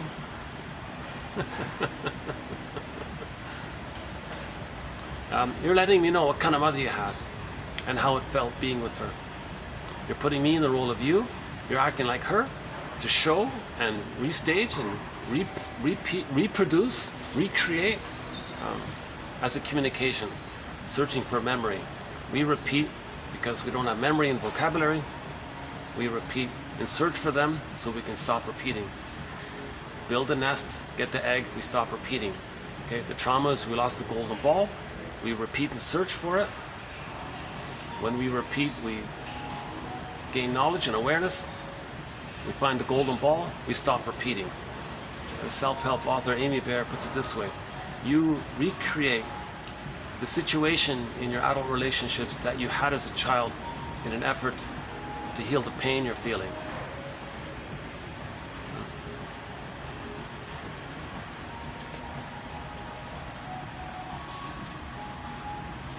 Yet, even without the object's participation, he is ready to renew this wound indefinitely.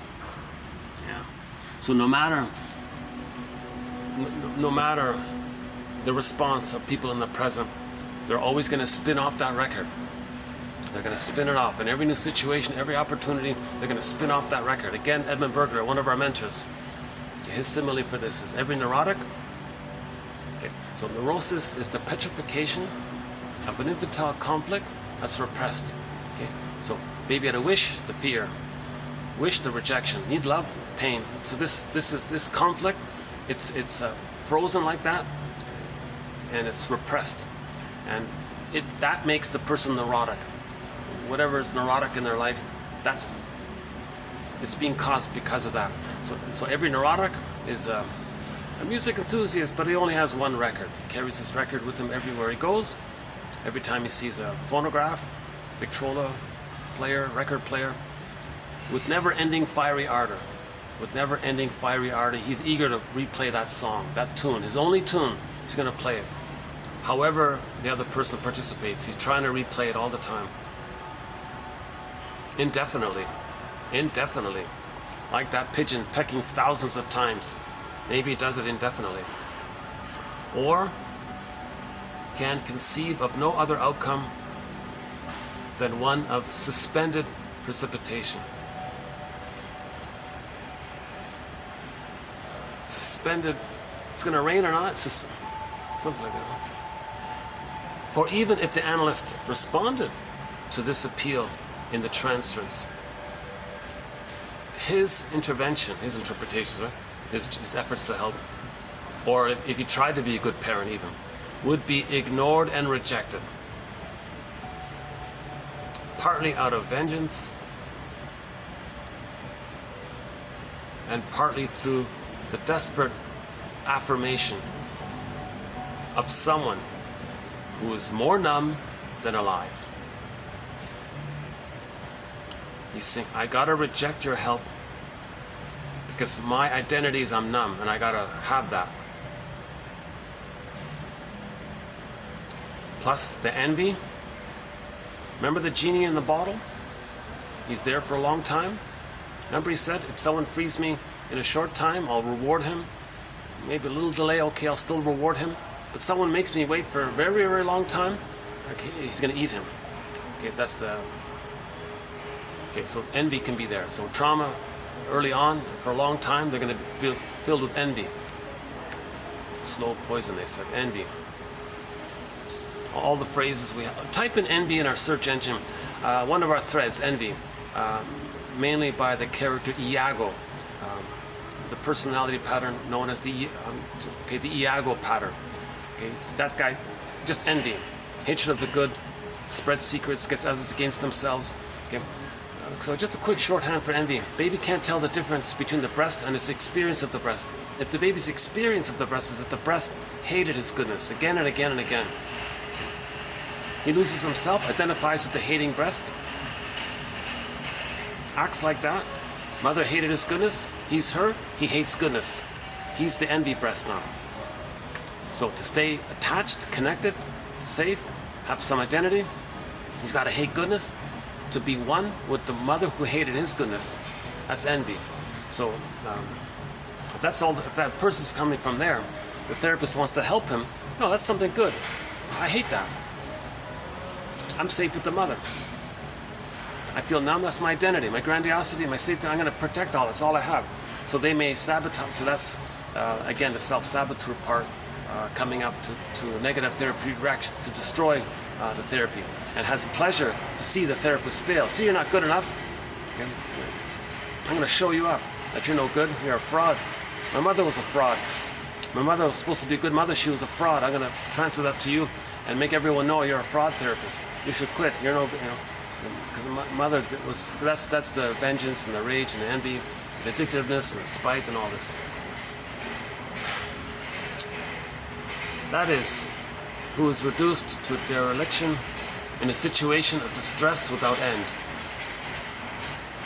Without consciousness, it's going to keep on spinning around and again and again. Sisyphus, same idea with Sisyphus, same idea. So we got to recognize how we're being like Sisyphus. That's a therapeutic turning point. It's a therapeutic healing turning point. When we recognize and reflect on that moment when we're being like Sisyphus. Why am I doing this?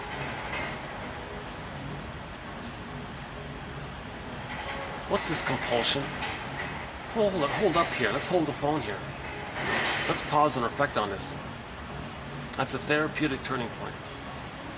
Look at the calendar. It's not the past. Oh, good. The camera's recording. Okay, good. That means That means it's going into the memory card instead of the... What a crazy... I got a funny phone here. But I'll take it. That's great. My phone always used to cut out, you know... oh no, what am I saying?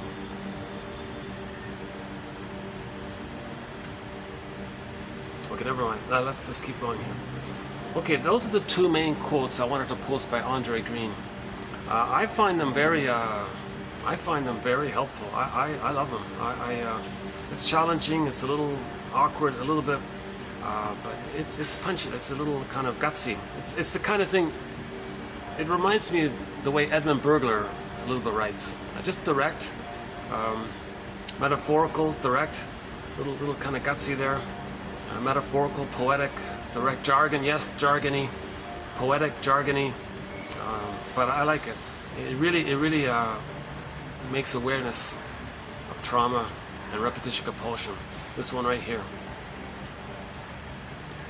Okay, the rest of the quotes are also from Andre Green, sort of in the related area, just sort of like little footnotes, sort of supplementary material. So we covered the main material that I wanted to cover. Okay, next one. Let's just breeze through the next ones here. The compulsion to repeat can be linked up with a paradoxical form of memory, amnesic memory. It's recorded, we remember it, but we don't consciously remember. It's unconscious memory, amnesic memory. It's there. So these mothers who rough handle the baby and says, oh, don't worry, they're not going to remember. Who cares? They're not going to remember. Oh, yes, they do. They remember. It's recorded in the implicit memory system, in the non-reporting brain, and it has a lot of energy in there, and it's got a lot of power now. It's going to dominate the person, iceberg metaphor. It can be like the ghoul character. It can be like a powerful skeleton character, puppet master character. You don't want too much trauma early on. That's like a curse, meaning they're going to be stuck in the repetition compulsion. So what we just described here, we can also, long ago they would call that a curse.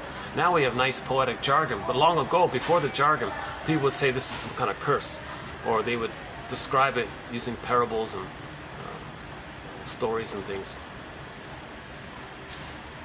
or philosophical expressions or something. Transference is a process of actualization more than one of remembering. So we're actualizing it, I mean we're doing it. Action language, actualization. We're actually recreating, staging in the present. Now we're not remembering what happened, we're remembering, but by not remembering, but by staging it. For the client doesn't recognize the return of the past in it. He's not aware of it at this point. He refuses to regard what he is experiencing as repetition. Yeah, it doesn't, what am I repeating something, really? Taking it instead for a new phenomena, which is self-explanatory and for which there is no need to refer to the return of the past, I propose to call this phenomenon amnesic remembering. Amnesic remembering. If the person's repeating and say, well, self-explanatory, what are you talking about? I'm not repeating anything from the nursery. Okay, that's amnesic remembering. Next one here. The compulsion to repeat implies very strong binding. This overpowerful intra-association makes all the more difficult inter-association. Yeah, he goes on about this. In the primary process thinking, links are very tight. There's an intra-psychic associations there, and it's very tight, and it's hard to kind of unpick something and link it to an interpersonal present conscious thing. That's the goal of therapy, to do so. The goal of therapy is to make some kind of link from the past to the present, but the past, all of the memories are strongly networked tightly. Next one here. Repetition becomes linked with the cathexis, so-called emotional investment, your attachment. Life force is object seeking. The baby has a life force. He's gonna. It means attach. Your emotions are gonna be attached or given to the mother. It's called attachment. Life force, giving, investing. Your soul is there. energies is with the mother. You're bonding to the mother, attaching to the mother. Repetition becomes linked with the cathexis of painful affects. So now we're attaching to the pain. Now envy can become like the envy breast. So we're bonded to the envy breast. So we're bonded to envy. He's in love with envy, love with hate. Now this is a transference love, it's addictive. Okay, addictive attachment. You're attached to hate. Do you really want that kind of dependency? Maybe 4 videos ago we had that quote from DeVries, one of those. And has the role of checking the invasion of painful stimuli.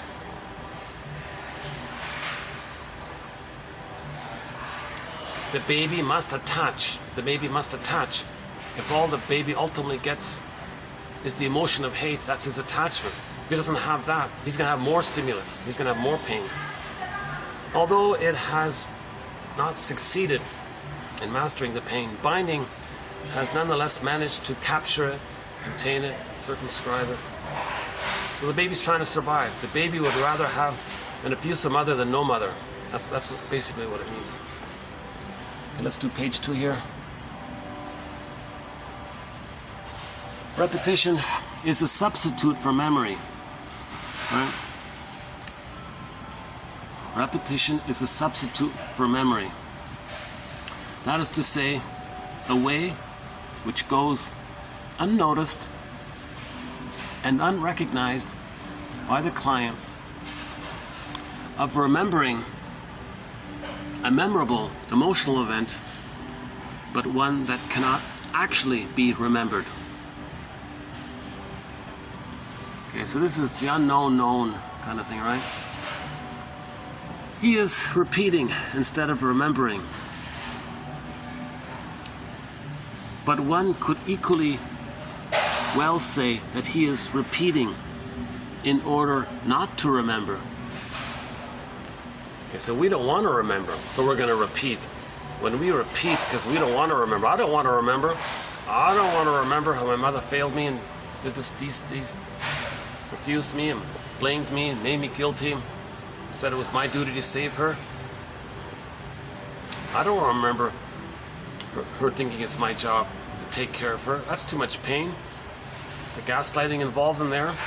So I'm just going to repeat it, restage it, reorchestrate it, do this doing thing.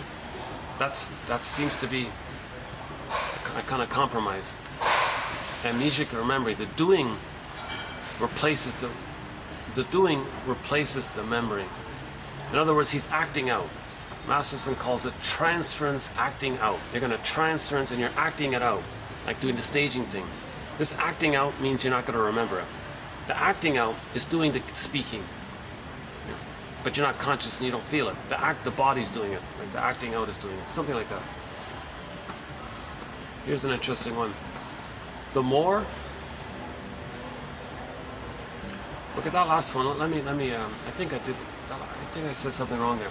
He is repeating. Back up a sec. He is repeating instead of remembering. We repeat because we don't have conscious memory. We repeat searching for memory. We repeat searching for story. We lost our story. Remember, that's the trauma. We lost our story. We're trying to be a story doctor, find our story, become a story detective. We're trying to be a story detective. We repeat because we're trying to be a story detective, because we don't have the answer. We don't know what it is, right? One could equally well say that he is repeating because I don't want to remember. Okay. It's too painful to remember, so you're going to repeat. I'm repeating, and that's my way to not remember.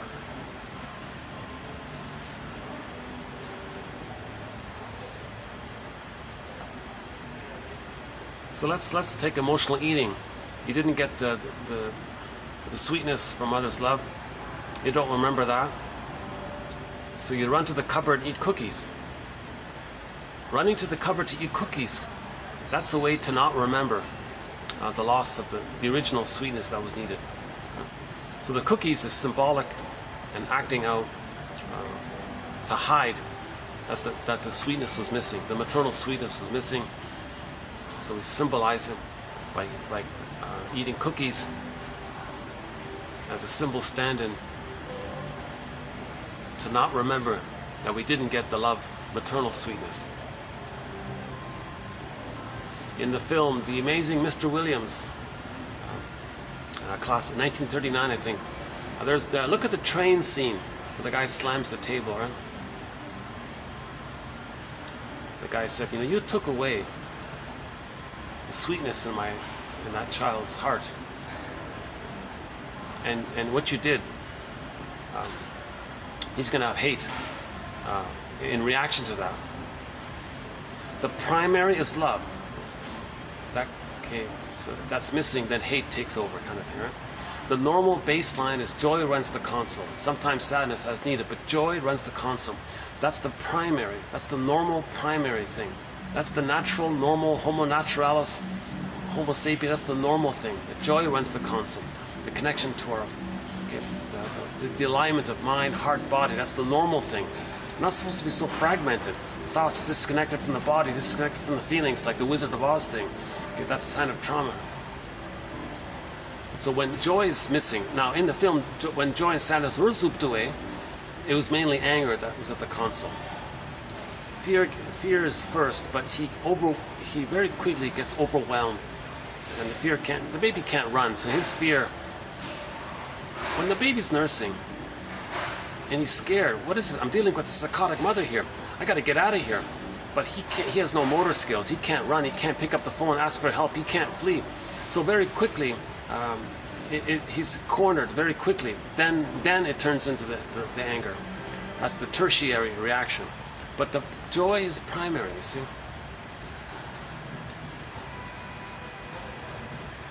Okay, next one. The more the ego wants to forget, the more the id reminds it of its bad memory. That's our lighthearted quote in this batch here. This is our one lighthearted quote here. The more the ego wants to forget, the more the id reminds it of its bad memory. So in the Odyssey, that's Poseidon. Okay, I mean the one starring Armand Assante, the TV series. So Poseidon is saying, Poseidon is the id. So all of the energy in the bag's the id. So in that movie, it was Poseidon, and it was like they did with using special effects. They had a wave there, a speaking wave, and that was the unconscious. You don't remember, do you, Odysseus? You got a bad memory. You ignored your feelings. You denied your feelings. You're in this narcissistic state where you think it's all about you. You don't remember you did that, did you? Well, I'm here to remember. I'm here to remind you. Who are you? Well, I'm your unconscious. And you're going to feel now. So, really? So he looks for help, and goes to told that he's got to go to the underworld, meaning face what happened to him. Number one, that he's repeating like Sisyphus. Number two, that Jacosta's there, his mother. Number three, he's doing it to himself. That's the Agamemnon, and other elements too. And the backdrop is the shame. He felt shamed. Okay, again, the emotion of shame is described as burning, biting feeling, put into story form as the hell scene or the inferno. Okay, so again, in myths and fairy tales, they describe inner life. So in a myth or a fairy tale, if there's a hell scene, that fiery scene, that describes the emotion of shame. Now, rage and shame are linked, so he'll be enraged, he's shamed, he's enraged, so there's very fiery, it's back and forth like this.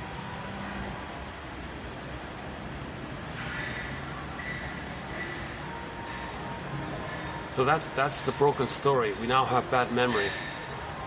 We now have bad memory. One theory is that if the grandiosity is very strong, we have these strong fantasies, and we're afraid of our own fantasies.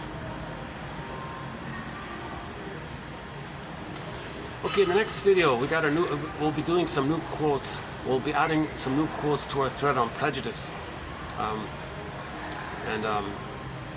One of them is that the person feels anger, right?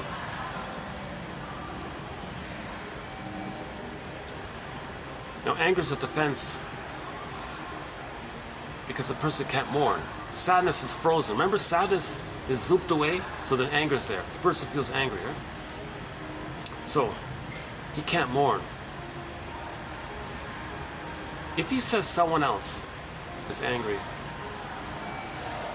then he could be angry at the other person in self-protection against his own feelings of anger, right? So we're going to add a new point to our thread of prejudice, a major thread here to 1001, Windmills of the Mind, psychoanalysis of prejudice. We've got a great thread, a lot of great ideas, and we'll be adding a new one in the next video. So I'll just see if I can do a little bit of a preview here of it. If joy, sadness are zooped away, the main emotions are hate, greed, envy, spite, vindictiveness, schadenfreude, etc. Right? All those angry feelings. Person can't mourn. Person can't mourn.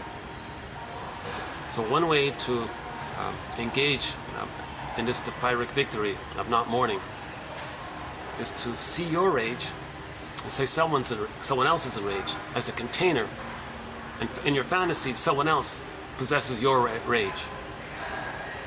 Now, it's called projective identification because it's yours and you see it outwardly, but it's in, and that little gap there means you're going to enjoy your anger vicariously through the others, so the others carrying it.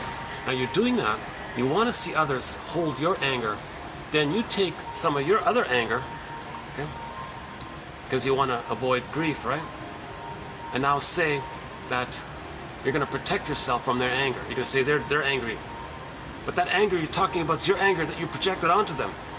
So maybe we can just temporarily, ballpark approximation, he has unclean anger and clean anger, let's say.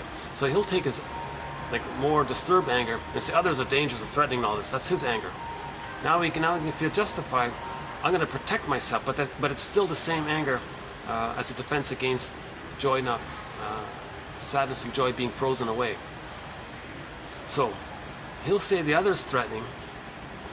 Now he's going to be aggressive towards them. Now you've got all this anger going on. It's his anger.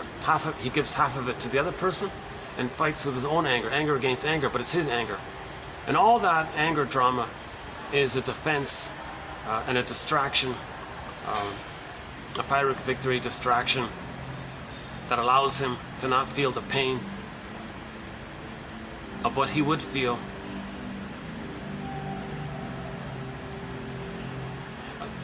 to not feel the pain that that sadness is not there. It's too painful.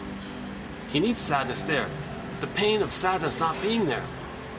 He's got to defend against that. So all that anger, he'll give some of it to someone, fill in the blank, and say, oh, they're threatening now. He just made it up, right? To have an excuse to be angry at them, then he'll cloak it over with a rationalization, saying, oh yeah, see, it's counter. See, they're angry at me, I got to anger them. They're the threatening one. But he made it up so he can have a chance to be angry at them, and all that's a defense against, to take him away. It's a defense mechanism to not face the complication that he can't mourn. All this anger is a defense against. This is one of the manic defenses they call it. Right? It's a manic thing. It's a made-up thing. Okay, it's an interesting one. So we'll update that one in the next video. So yeah, if you're interested in the psychoanalysis of prejudice, I would check out the next video. Mainly by a new author for me, a guy named Wirth, W-I-R-T-H, Hans something, he's got a hyphenated first name. I forgot the full first name. It's Hans dash something and then Wirth. He talks about prejudice. He's got some. He's articulate. Yeah, he's interesting. Yeah, a little bit like today's kind of quotes. A little bit like that. I like these kind of grittier quotes. There's a little more grip there. Like your shoes got some grip, you know. They got the claw, you know. One quote is, we need a claw in this labyrinth. If we're gonna understand it, we got to build this. We got like that bird. He's got claws to grab, the twigs to build his nest. You see, so these quotes have like little claws. They grab you. If you're gonna climb the ice mountain, you need those claws, right? So these quotes have some of this like claw-like quality a little bit. Okay, two more here from Mr. Green. Way to go, Andre Green. Yeah, he did a great job here, I think. Okay, the link between narcissism. Okay, what's this one here? Repetition. Oh yeah, behind this apparent masochism, self-defeating to do this, even though you're the aggressor, it's self-defeating on you as well. One can discover the fortress of a negative narcissistic relationship in which the missing place of an object, definitely marked by its deficiency, can be identified. Okay, so all this means there wasn't a good mother. Okay. In most myths and fairy tales, there's no reference of a mother there. That means that's why there are these fairy tales. That's why they exist, because there was no positive mother. That's not blaming her. The mother herself is a victim of the plunder system started 10,000 years ago when we became homotraumicus. See, that's the issue. That's the overall issue. That's the overarching issue. We became homotraumicus 10,000 years ago with the overstimulation and the mismanagement of the serotonin that we got when we discovered farming and agriculture and didn't know how to manage ourselves. And then we discussed in another thread. We discussed that. I did a portion of it in the last video. In many videos, I went into this discussion about Homo bodoensis, the journey of Homo bodoensis, the pale blue dot, diese Welt, the NASA scientist one. Treat the earth at least the way you treat yourself. We're 70% salt water, earth is 70% salt water. Evolutionary gratitude, all this time it took for evolution. And then Homo bodoensis, which is us. And recently, Johnny come latelys, we developed a cortex, spread around. Trivial biological variations, food, diet, sun exposure, melanin adjustment based on sun exposure, trivial stuff. But then discovery of farming and agriculture, the panic, wanting more, greed, and we became traumatized because we couldn't manage ourselves, overstimulation. So I'm not going to summarize it here. I've done it several times in the past several videos. If you scroll back to the several, if you watch any of them, I don't really have a label, do I? No.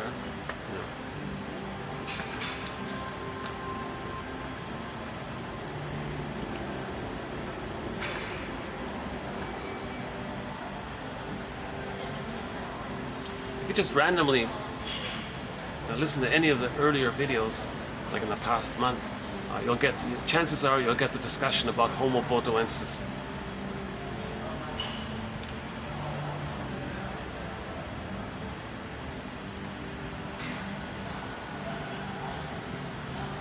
Okay.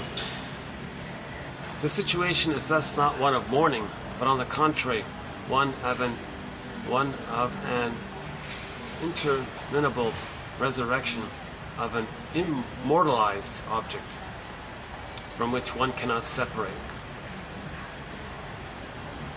So we got an image of the mother called imago, and we're fused with it. We can't separate. That's what we're dealing with. The object only present here in the shape of a ghost haunting the subject. An interminable trial with no verdict. You're fighting with a ghost, and you're one with the ghost, and you act like the ghost. You act like what that ghost was before it became a ghost. And you're one with that ghost. The ghost means you don't have the ability to mourn the loss because you never got the mother's love. Hence, she's always a ghost haunting you. So we gotta forgive the mother. We gotta forgiveness. The journey is forgiveness. The journey is forgiveness. Be a psychological detective. Raise consciousness. We want our consciousness to rise. Last one here. The ultimate aim. Interesting sentence here, this one here. The ultimate aim of the compulsion to repeat, which of course is never attained. You can have 20 lifetimes repeating with others. Symbolically, what happened with the mother, with the fantasy that somebody in the present could be the good mother that you needed in the nursery. You can have 20 lifetimes doing this. It's never going to change what happened in the past.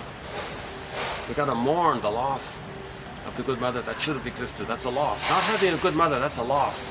We got to mourn that.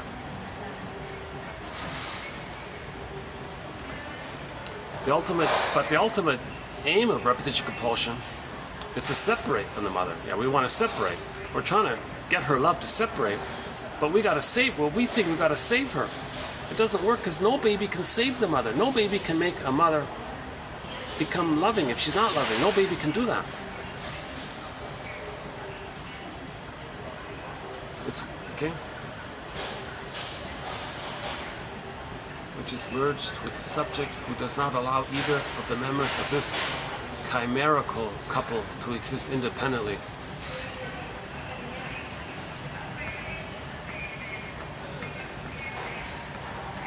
So the ghost is not going to let you leave. We got to leave the ghost to rest. And if the ghost become an ancestor, the only way to leave the ghost to rest is to give the mother.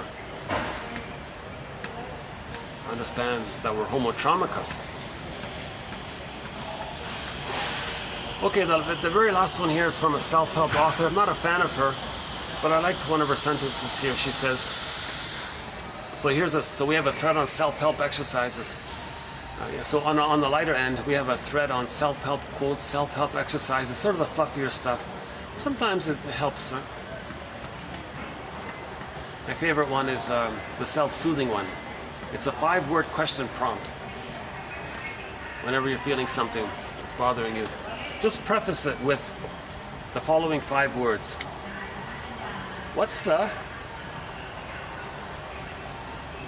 hardest thing about? And you fill in the blank. And you just reassociate. Right? So Marcus, what's the hardest thing about this topic today? Oh, we're back here. Okay, let's try this. What's the hardest thing about this topic? Well, actually, in this example, I'm enjoying this topic. So what's the most delightful thing about this topic? The freshness of the vocabulary, the poetry of it. But if something's bothering you, just say, what's the hardest thing about such and such? So what's the hardest thing about these chairs? Oh yeah. So it makes you aware. Huh? Then you can make an adjustment. See, it prompts you to be aware, and then you can make adjustments, right? How's that? Oh yeah, there we go. It's a little better, right? Okay, so we're going to add our new self-help exercise here.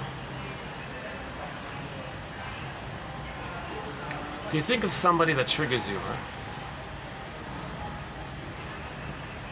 And say this sentence.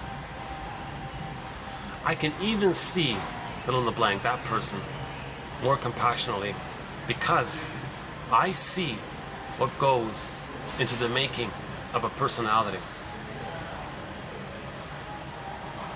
When we understand defense mechanisms, how a baby adapts to their first environment, we got to adapt to our first environment. The baby's first environment is the breast mother. The baby he has no choice. He can't flee. He's in a huge double bind. He has to turn to her, but the mother's shaming him and hurting him, but he has to turn to her. How does he adapt? He uses various mechanisms of the mind. Splitting, projection, repression, disassociation. Okay, then you got personality patterns. Right? Bully pattern means he didn't get the oneness. Okay. Iago identifies with the mother that hated his goodness and becomes her. So on and so forth. If we recognize what goes into the making of a personality, so you think about your parents, right? What's their personality? What went into the making of their personality? Then you can see people more compassionately, more empathy, right?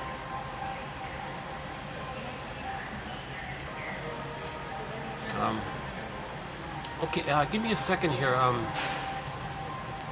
played this, I think I'll take a musical break here.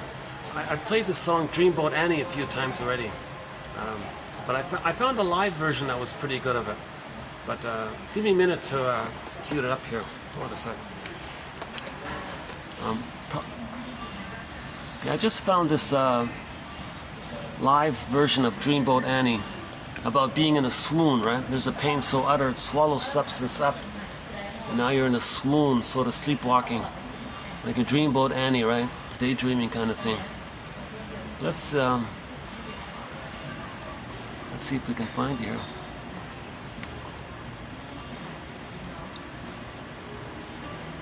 Still have it? Hold on a second.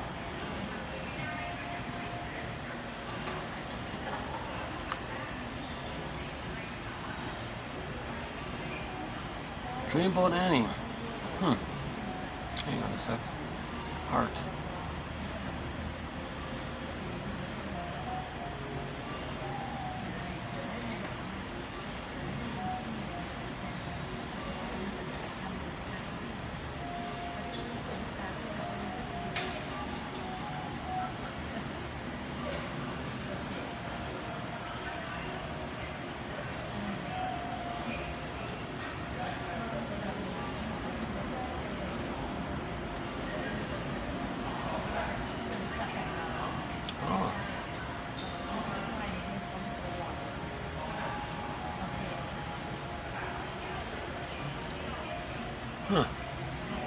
What's it called again? Dreamboat Annie.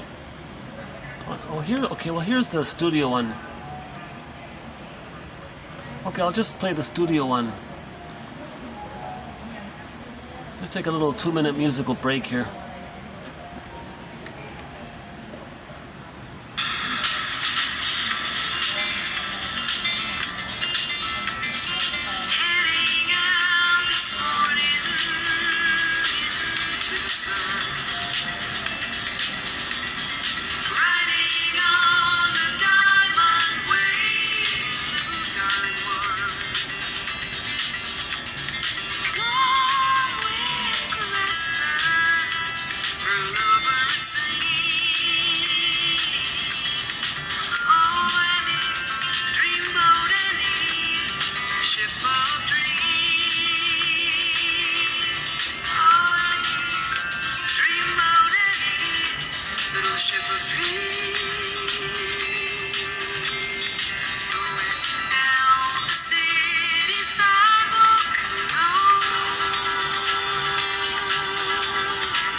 Well, here's the live one. Yeah. Okay, let's just play the live one as well.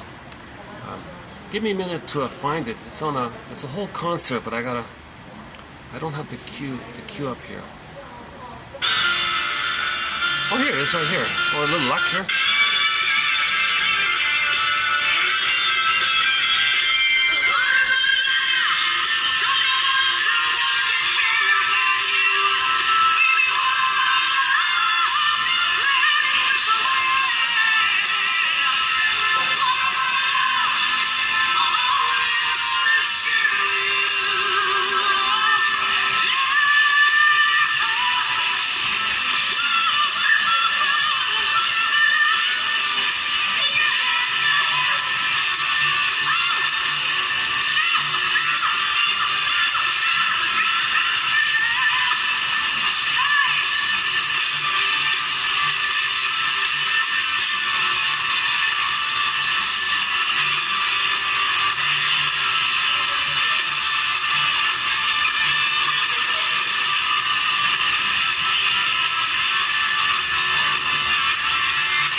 Magazine smiles painted over sad faces.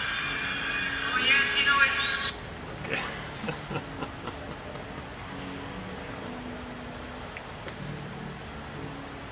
So we can add that. So that's our...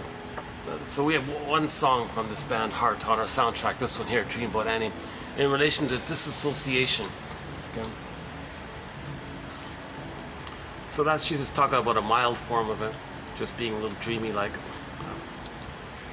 But it's a question of degree, right? When does quantity become quality? Oh yeah, here's Homo bodoensis, yeah. So let's have some gratitude to this guy here. We're him underneath. Underneath, we're him. This is us for 1 million years. We're Johnny-come-latelys.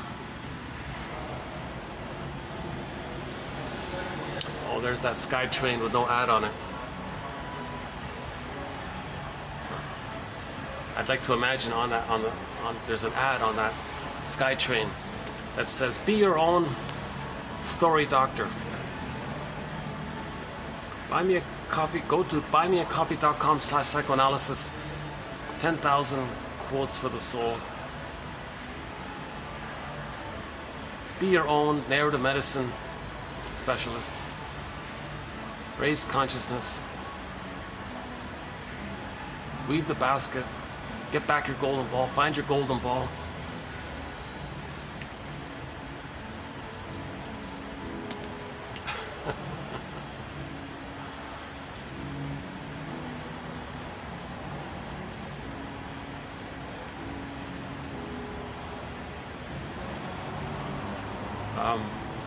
Yeah, I won't redo it here.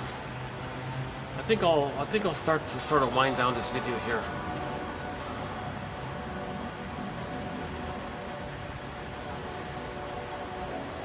We do a thing about the 41 ways. Repetition compulsion is seen in its summed up form, meaning the dysfunction, his dysfunction plus her dysfunction plus his dysfunction, and you add that up to roughly 20% of the population, and they're plundering the 80%. Okay, now I'm not going to start in on it, but we do the 41 ways. Repetition compulsion may be conceptualized in its sort of summed up version. So no, just to clarify, I don't go along with the theory. I agree with those who say, no, there's no separate collective unconscious that's making us do things. It's each individual has a repetition compulsion. Now how does it look when a bunch of people do it?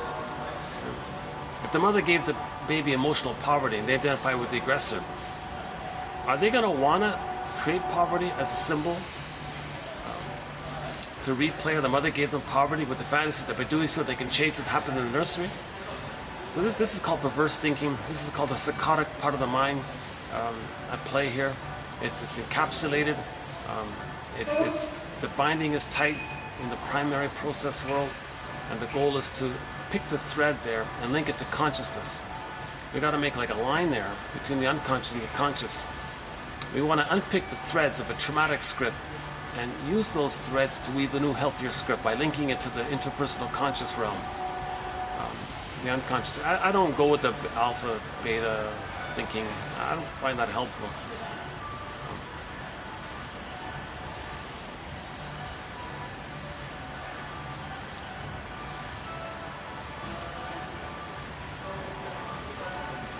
So the idea was about evolutionary gratitude is, one of them is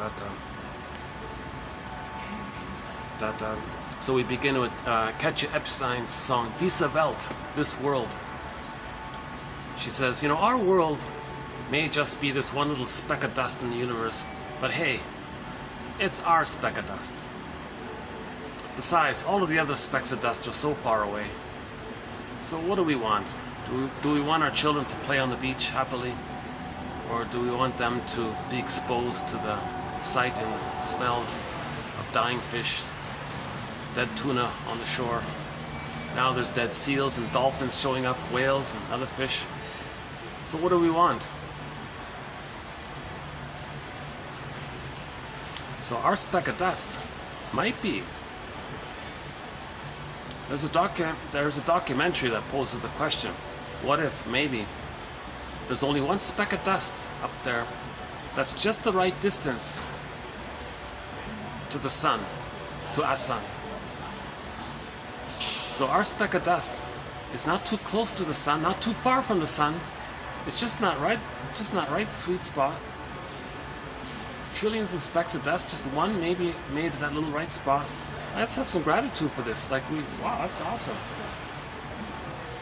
So not too hot, not too cold. The conditions for the microbes and finally the bacteria, takes millions of years for all this. Finally the bacteria needs oxygen, okay, H2O, the water, and cells and forms, billions of years for life forms, and more billions of years, more billions of years. Finally the monkey line came, and then more billions of years, and then it branched onto the hominid line. The hominid line. One adapted. All the other hominids didn't know how to adapt. Homo this, Homo that, whatever. Neanderthal, whatever it is. One hominid adapted.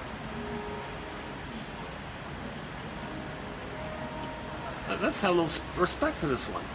He's called Homo bodoensis by one theory. Homo bodoensis adapted. We came from all of us came from Homo bodoensis. Now Homo bodoensis, us, we're Homo bodoensis underneath us. We're all Homo bodoensis, okay, mainly. We call ourselves Homo sapiens because we as Homo bodoensis from the past version of ourselves, we grew the cortex. Now it took us 1 million years, so we spent 1 million years adapting, and then we developed a cortex as part of the evolutionary need to recognize our commonality and surviving the environment and all this, and that we're one family. So we're all Homo bodoensis. We're all Homo bodoensis. Calm temperament, easygoing, relaxed. I don't agree with the artist's rendering of it, but someone said it's a link to to the bonobos, friendly, affectionate, but not exactly like them. But we were calm, easygoing, relaxed, friendly. No schadenfreude, no repetition compulsion. Homo bodoensis didn't understand time, but all babies were loved. Yeah, there was no cortex, no hippocampus, right? So they were like happy, you know, just fill in the blank, you know, like happy stray cats, I don't know.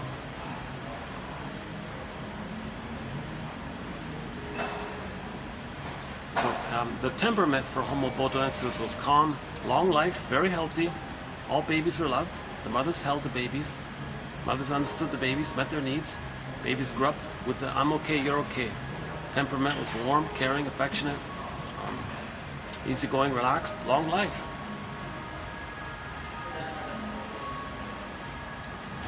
Okay, they weren't too bright, I guess, in terms of science, but they had a kind of emotional intelligence, a very healthy, mature emotional intelligence. Means they could play, they could be creative. I'm sure they were laughing a lot. So that's us underneath. So we're from Homo bodoensis. We're all from that one hominid, only one hominid. So we're all that one hominid, Homo bodoensis 2.0, called Homo sapiens. So we became Homo sapiens theorists roughly 150,000 years ago. Then the cortex came up. And this took place in what is now the northeast of Congo, they said. Jane Elliott says, we're all Africans. And we can all trace back to that massive family. We're all cousins, basically. 30 to 50 times removed on average. We're all from that massive family. So we're all like from this one species, this one Homo bodoensis, now Homo sapiens. Now the confusing thing is, when we got the cortex, I guess the curiosity and knowledge seeking and desire to understand more, I guess, know ourselves. The evolution is to be conscious of ourselves, like it seems to be part of it. Part of the joy and the creativity, so we can celebrate more maybe. So we spread around as part of that. Maybe not realizing that as we spread around and settled in different places, there'd be trivial biological variations. That's no big deal. So the chemical called melanin interacts with the sun, affecting the color of our hair, eyes, and skin tone. By the way, there's no white or black skin. It's just a shade of beige, a shade of brown. The melanin on a scale of 1 to 6, they said. So Jane Elliott, by the way, says you could say that the shade of beige is actually a shade of brown. We're all a shade of brown tone of skin, just light to dark, but it's all one. Like we're all. So that's a trivial biological variation, and then I guess diet might affect our bones or whatever, and lifestyles, and the cultures we create, the languages we create. But these are like learned, superficial. These are learned things. It doesn't change our that we were for 1 million years Homo bodoensis, and then it took billions of years to get there, and then trillions of years for that speck of whatever it is. This whole evolutionary process, whatever it is, take your pick. Let's have some gratitude for all of this. Let's appreciate all this. Let's appreciate all this. You know? Let's appreciate all this. So we played the clip by Carl Sagan before. That's part of it. So when we settled down in different places, over a period of time, so we got these trivial biological variations and developed different languages, little. By the way, our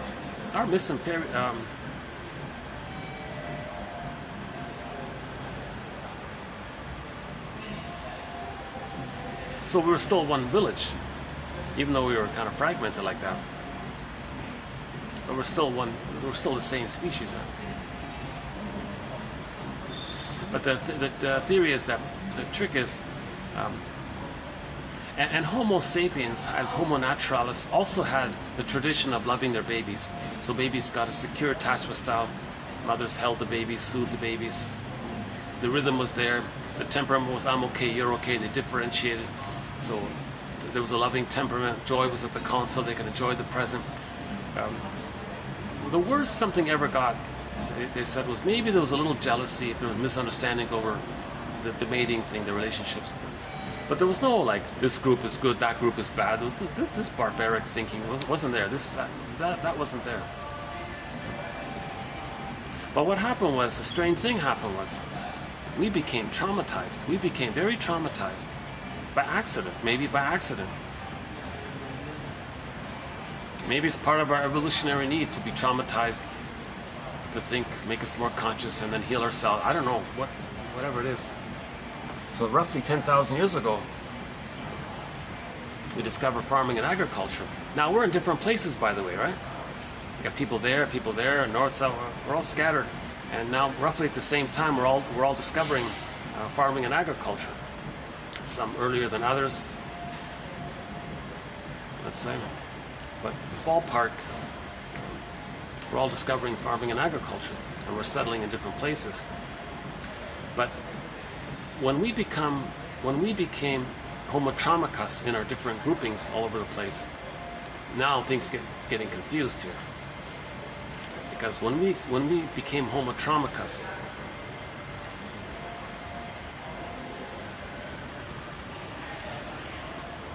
okay, this is related to the discovery of farming and agriculture. So when we discovered farming and agriculture,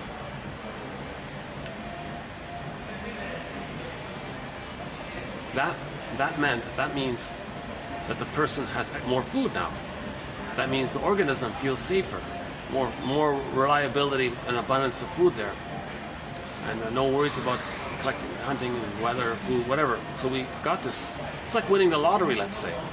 So when something gives us safety, the mammalian part of the brain sends the person serotonin in response to that.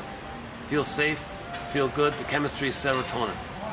So we already had a baseline of serotonin from being loved by the mother, but then we got this like boost, like the surplus of serotonin from the discovery. So we got that boost, right? But that's from the discovery. The serotonin from that doesn't change the wiring, right? So the serotonin from the boost means it's going to dissipate quickly. It's not a structural thing in your mind. It's just a boost. Like eat a cookie, you get a boost. Sugar, you get a little boost, that kind of thing. So they got like a little a layered over abundance of serotonin. Now that means you felt extra safe.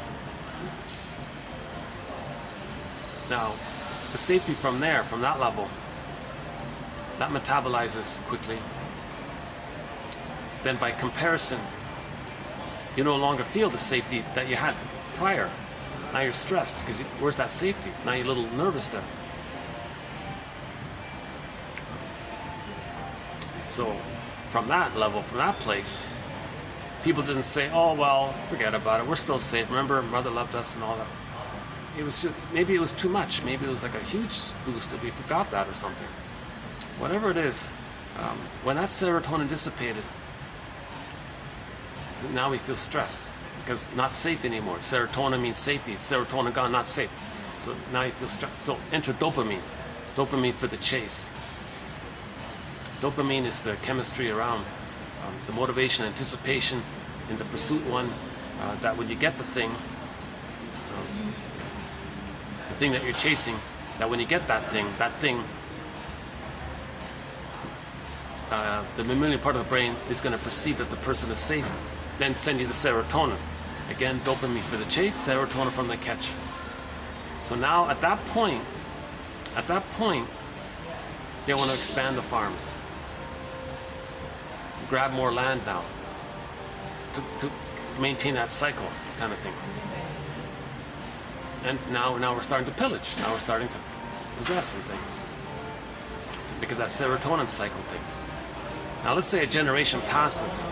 Someone gets the idea, hey, we can grab more if the babies are traumatized. So for the first time ever, babies were removed from their mothers. That traumatizes them big time. Now the baby, when he's removed from the mother, he's going to cope by using a mechanism of the mind known as the splitting mechanism. some imagery of someone separating him from the mother. The rage puts onto that person as the bad mother.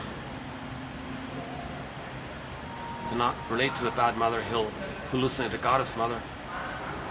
Splitting mechanism. Repetition compulsion. Baby felt that he was objectified, dignified, used, exploited. Someone took advantage of him, hurt him, and he coped with the splitting either or thing. Now he's thinking in either or terms, either be eaten terms. When that's created, someone comes along and says, remember when you were a baby and you were traumatized and you coped with either or thinking?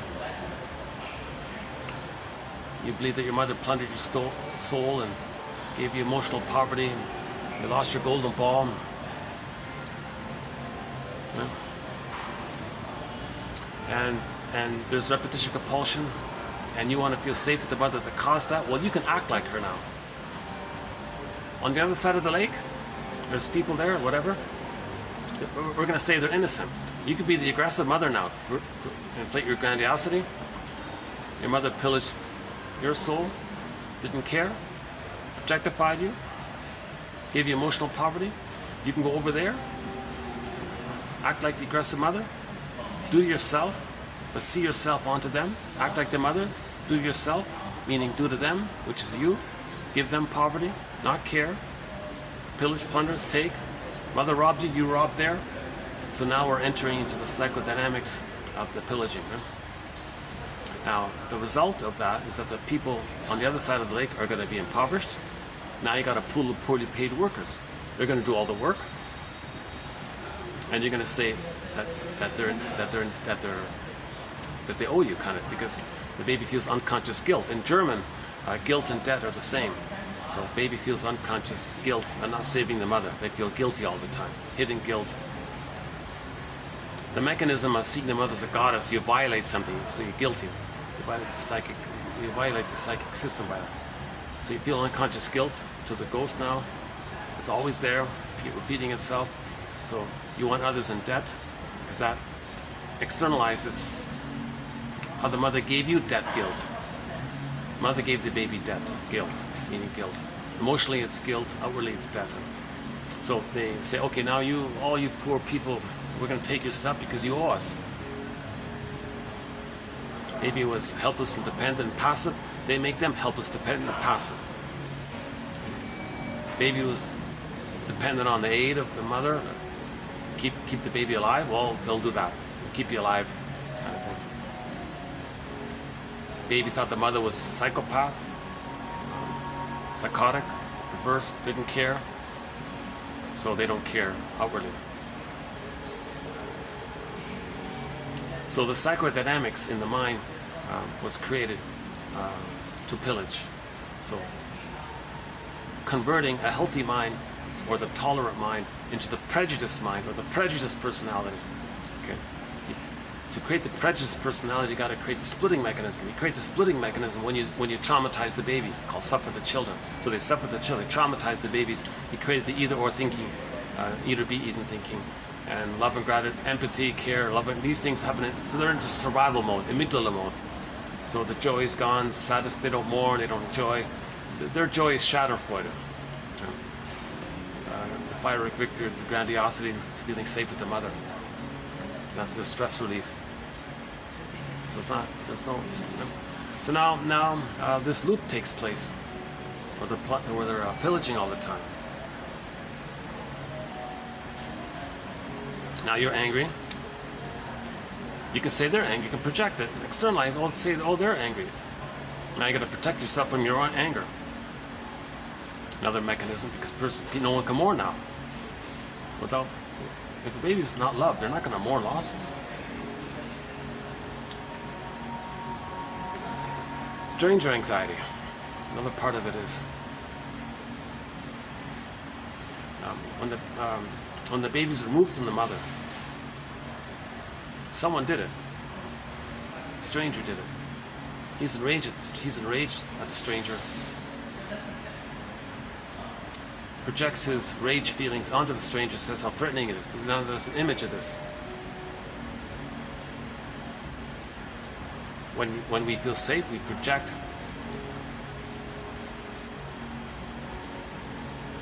In an attempt to know what's within. So you feel safe when someone tells you, we want the stuff of those on the other side of the lake, they're no good. They're no good? In my memory, I have an image of somebody being no good.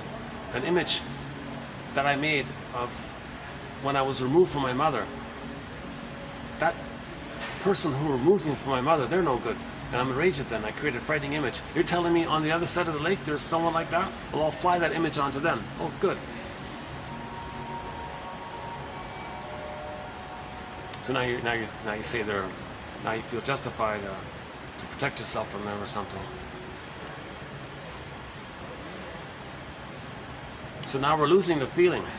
In other words, we're losing the feeling that we're one family. We are one family, but with trauma, we do these tricks with the mind. We forget it. The trauma, all these fantasies of the pain.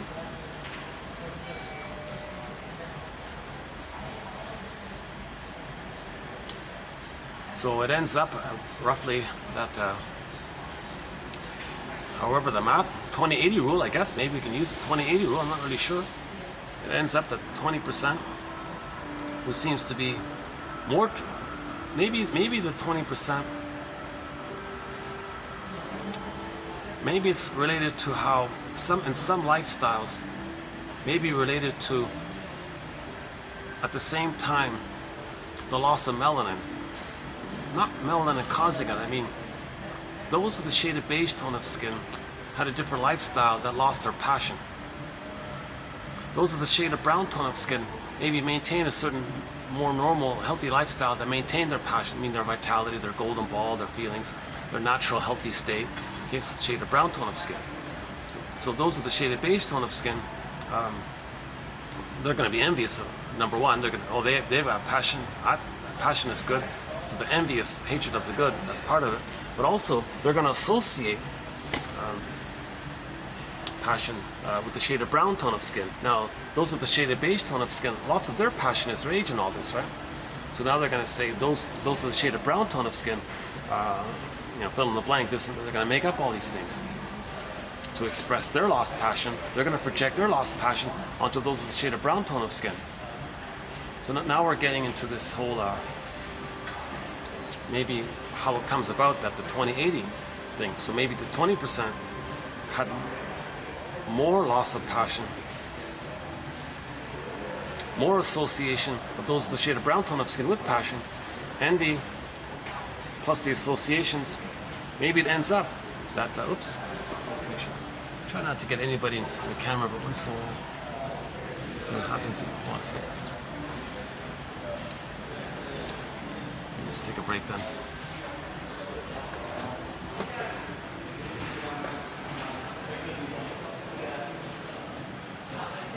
Oh, good. I like it when they predict rain because then it's not too busy. Yeah, it's not too busy today. Yeah, good. I like this little chandelier, this sort of improv chandelier with the butterflies.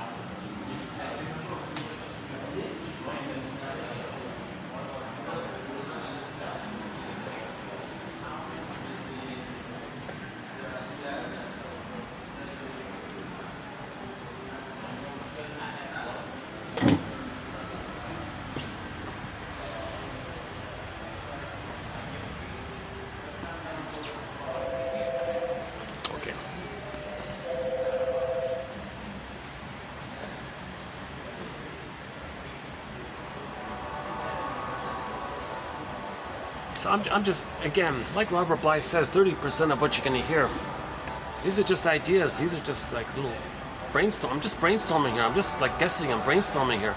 I don't have a set answer here. I'm just searching. I'm searching. Like a detective looking for clues. Could it be this? And maybe that leads, maybe it's not it, but maybe it leads you to something that's better. So sometimes you need these little mistakes to learn from as springboards for something better kind of thing, right? So maybe it ended up with the 20-80 thing. So 80% of the, so roughly 80% of the population, I'm just ballparking it, are now in poverty. Yeah? billions and billions of people are in poverty. It's because of the trauma. The 20% are very wealthy, well off, you know, comfortable, and all this. But 80% are doing all the work. They're the poorly paid workers doing all the work, being told that they're in debt, and being told that they have to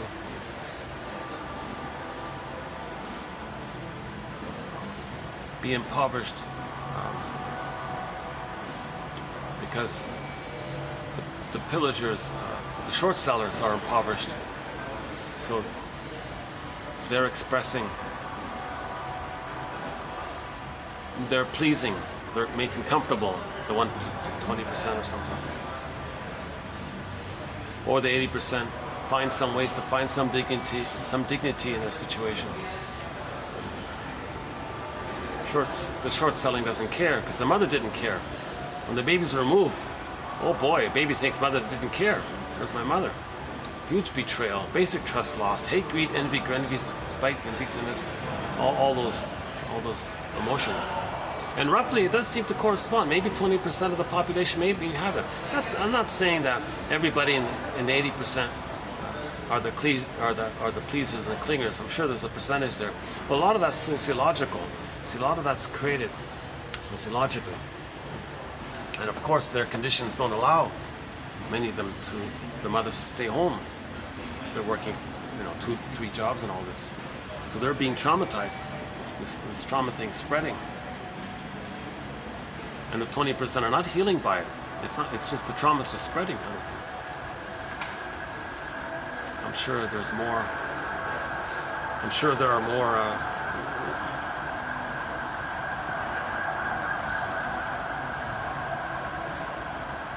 Well, yeah. Once there was a little mini. I missed it, but there was a mini accident on the street. Some might have been an unconscious love story. Some young guy bumped into a young lady, and she was screaming at him.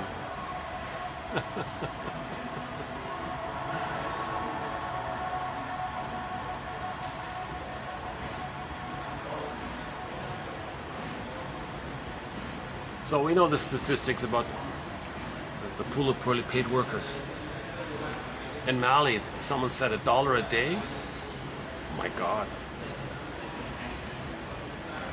A lot of people are not getting their full life.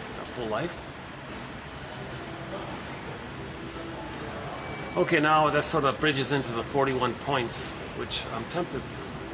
No, let's not do it. I'll do it another time. I recently went through the 41 points. That's a very draining thing. The 41 ways repetition compulsion is maybe seen, at least in theory, collectively.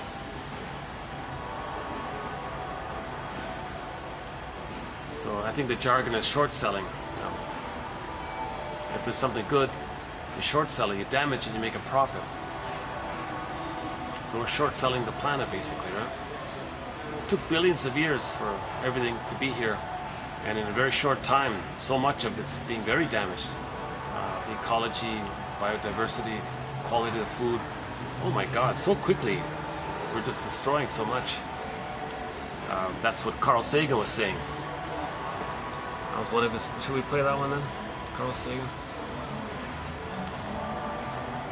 It's about roughly 4 minutes. I played it several times already.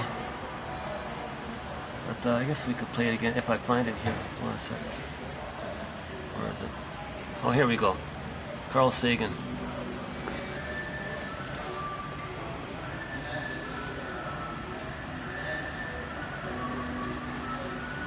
Consider again that pale blue dot we've been talking about. Imagine that you take a good long look at it. Imagine you're staring at the dot for any length of time. And then try to convince yourself that God created the whole universe for one of the 10 million or so species of life that inhabit that spectrum.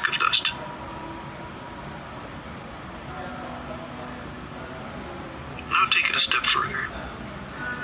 Imagine that everything was made just for a single shade of that species, or gender, or ethnic or religious subdivision. We can recognize here a shortcoming, in some circumstances serious, in our ability to understand the world. Characteristically, we seem compelled to project our own nature onto nature. Man, in his arrogance, thinks himself a great work, worthy of the interposition of a deity.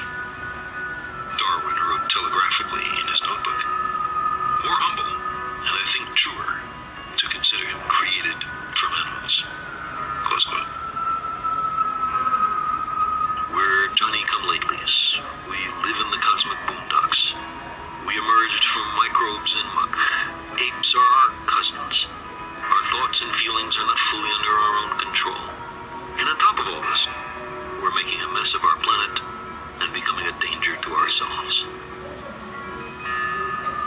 The trapdoor beneath our feet swings open. We find ourselves in bottomless repetition compulsion. If it takes a little myth and ritual to get us through a night that seems endless, who among us cannot sympathize and understand? We long to be here for a purpose, even though, despite much self-deception, none is evident. The significance of our lives in our fragile planet is then determined only by our own wisdom and courage. We are the custodians of life's meaning. We long for a parent to care for us, to forgive us our errors, to save us from our childish mistakes. But knowledge is preferable to ignorance. Better by far to embrace the hard truth than a reassuring fable. Modern science has been a voyage into the unknown, with a lesson in humility waiting at every stop. Our common sense intuitions can be mistaken. Our preferences don't count. We do not live in a privileged reference frame. Solipsism. If we crave some cosmic purpose, then let us find ourselves a worthy goal.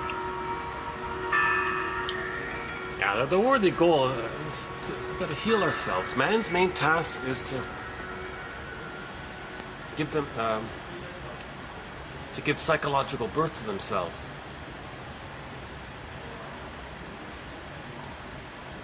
To realign the Tin Man, the Scarecrow, and the Lion, and get it all lined up. Meaning you're thinking, oh, you're feeling, and your heart is there. Your heart is there.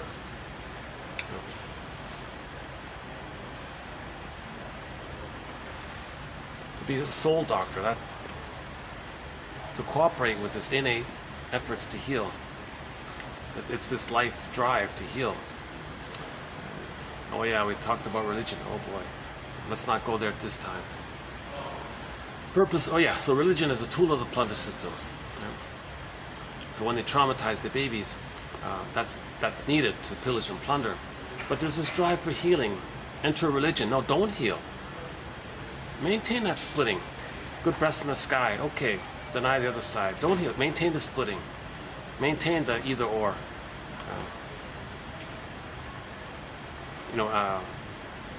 My greed or your greed. Maintain repetition compulsion where you identify with the aggressor, do what your mother did to you. Now, we need that for the pillaging. So religion is like an arm of the pillaging, the short selling. And then you create slogans, euphemisms, principle of discovery.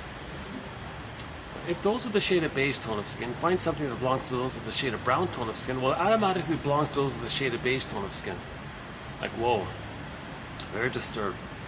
And Steve Newcomb, an indigenous lawyer, said that recently a judge cited that from the 1400s. And they said, indigenous people have said, could you get rid of that awful prejudice? Oh no, because that means we're ending the plunder system. Well, fine, end of the plunder system. We're doing this out of trauma. Let's end the trauma. Let's start to heal ourselves. That's the worthy purpose, to heal ourselves. We respect doctors because they heal. They help heal people, right? Many doctors say, I don't do any healing. I just create the conditions for the healing to take place. But we love doctors and respect doctors, right? That's a worthy. So each person has to be their own soul doctor. Each person has to be their own soul's doctor. It's called self-reparenting.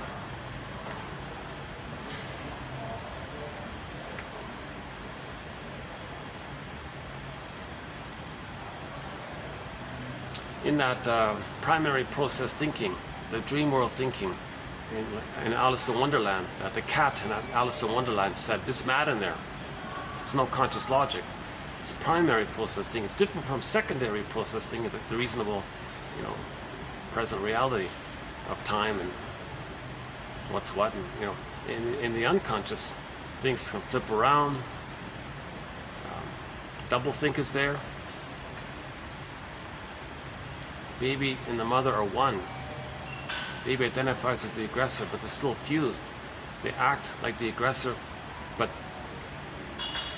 they're reminded of how the mother hurt them. Then they say the one they just hurt them. Like they shame others and then they say that the one they just shamed them, because they're reminded of how the mother shamed them, but they act like the mother. So it's different. It's mad. It's like the cat says. It's mad. It's consciously mad, right? It's a different logic in there. It's not a lot of displacements, Like in a dream, you have emotions to person A, but it's too much, so it gets displaced onto person B, or a symbol. So B becomes like a symbol or stand-in for the A. Things can condense. You wake up in the morning, and you have like a scene, but it's blended with something from your childhood, blended in with something you saw on TV the night before. Because there's no time, so it's all just blurred up. It can condense like that because there's no time. So it's a different. It's all topsy-turvy, double thing, morphing. It's all. Yeah.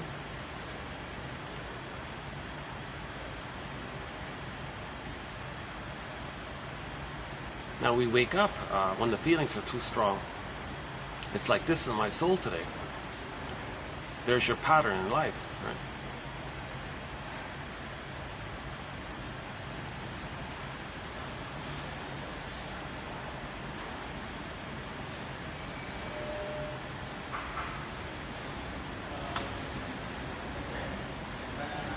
What else? Maybe I'll start to wind down here.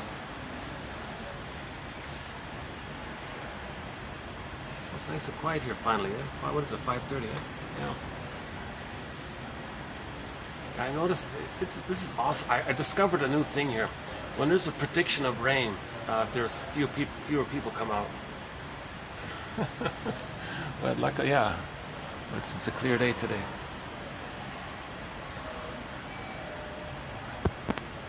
Yeah, they said there were going to be thunderstorms. I think I did hear like one little thunder crackle earlier.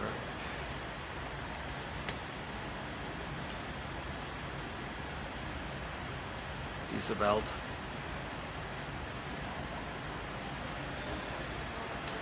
We have, I won't play. Yeah, should I play it? No, that's not this. There's a very good speech called "Ooh My Soul" by Kristen Wilson. It's a great speech. We play it sometimes.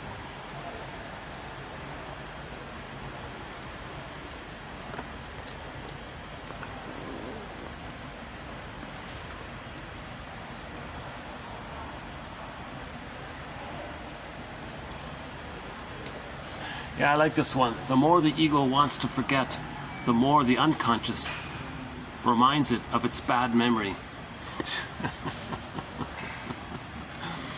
See, there's sort of a playful dialogue there. That's a good one.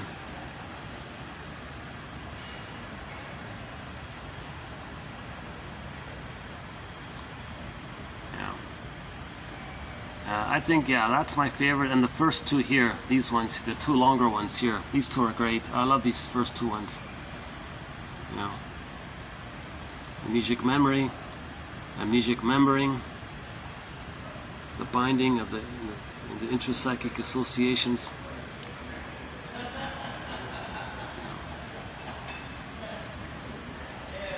So a good place to start with this topic is Paul Libby Russell, 2119. That's sort of a pillar quote in our collection here, 2119, Paul Libby Russell. Another pillar quote is by Morton Keysen. We did two videos. 21. I think it's 2491 and 2. Anyways, it's Keysen, K-I-S-S-E-N. He makes the point about how dysfunction means we're still trying to save the mother. Anytime we're dysfunctional, at the deep under, if you go down, if you dig down, they're doing it because they're still trying to save the mother. Babies must have a good mother. Babies want to have paradise. Infantile, grandiose, omnipotence of thought, magical thinking. They think they create everything. They're little gods. So it's up to them to save the environment, the mother, so they get the paradise. They failed, so they think they're defective. Violated something, they're guilty. They're stuck there and they're repeating it to still see if they can somehow magically save the mother. I repeated it. Did it say I ate that cookie? Did it save the mother? It's ridiculous, right? So dysfunction means, and if you go down the many layers, it's the false belief that the baby thinks it's his job to save the mother, protect the mother. Code 4, the baby needs the paradise with the mother. Code 4, he has grandiosity of thought. Well, that's for some kids, some kind of kids thing.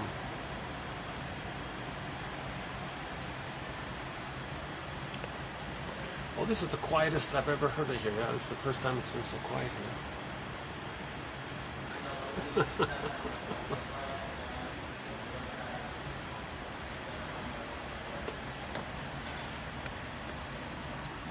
We've done a lot of great quotes recently. What did we do recently? You know what? Yesterday's video is a good one. Yeah, here's another good one. Let's see. By Grotstein. Go to 2662. Here's a good one. Freud is saying, in effect, quote, I cannot treat what you're suffering from. I cannot treat what you are now suffering from. You must enter therapy and allow a fiction to occur. The therapist says, come into therapy and allow yourself, we're going to allow a fiction to occur, a psychodrama to occur. It's going to occur naturally. We're going to allow and see and observe this fiction, this psychodrama. It's a fiction because it's not the past. A fiction or fantasy in which you may rent my image so as to let me be thought of as any and all of the principal persons in your life, especially your mother and father, and even yourself. You will develop many feelings towards me, positive to negative. I invite you to say anything about yourself or me. In what happens here between us, we shall be able to observe and experience the truth of your life in what is repeated and recreated here by us. So the two of us, we're going to allow this drama to unfold, right? So we can see as like an echo of the nursery, right? Amnesic memory. And then together we're going to put words to it. We're going to construct it.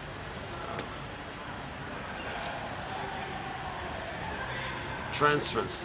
A process whereby a client transfers onto the analyst's feelings and images associated with significant figures from his or her past, or generally the propensity individuals have to relate to important figures in their lives in ways which repeat earlier relations to parental figures. Transference gives the analyst direct insight into the client's past relationships. Okay, and we have more on this. So the last video wasn't bad as well. Yeah.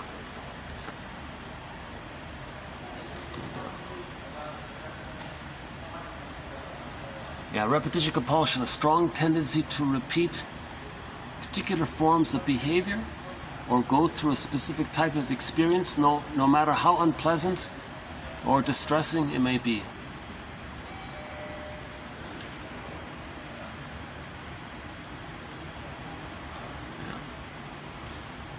You know, in each video, I'm confident you'll find a good quote. Oh yeah, the one about elderly couples, yeah, okay. The one about nameless misery. Yeah, got some good quotes here.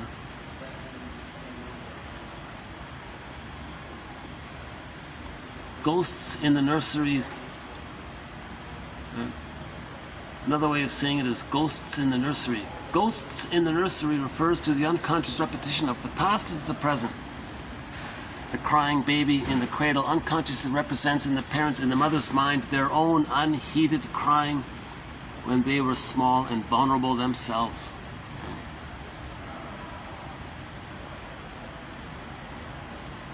And Ruse, yeah, we talked about Rousseau's call for a return to breastfeeding.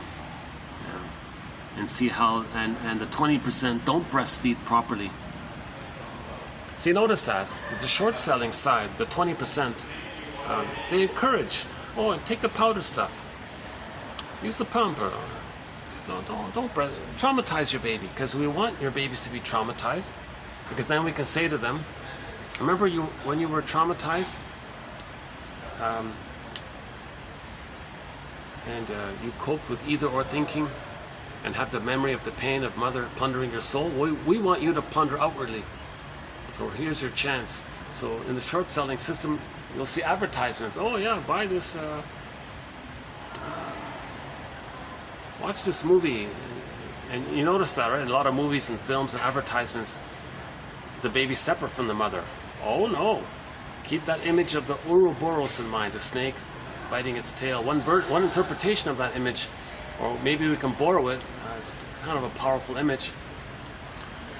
Mother-infant dual unity, an extended uterus, an extended womb. Don't separate from the baby, from the mother, barring emergency, special exceptions and all this. Baby is born, hand the baby directly to the mother.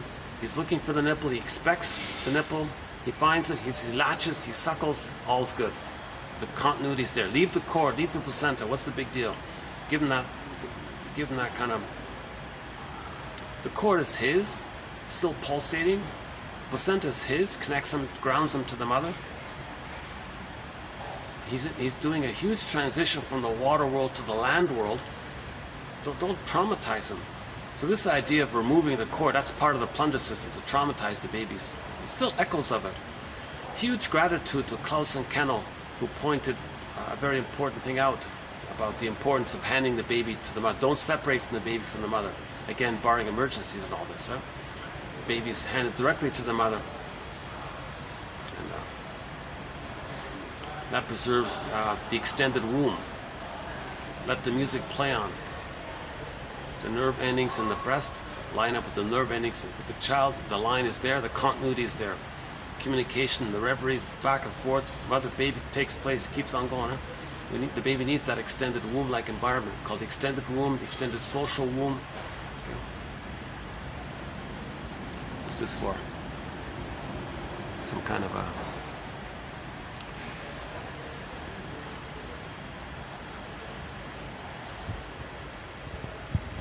Mother produces lots of hormones, at birth to help the baby latch. But it also helps the mother to have that line take place so that she can understand the baby's signals. Baby's removed, if the baby is removed unnecessarily, mother's hormones are dissipating. All that oxytocin, the love, fall in love. Now she's mourning, she's losing it. Now she's in the process of kind of like experiencing like a sadness, like a loss kind of thing.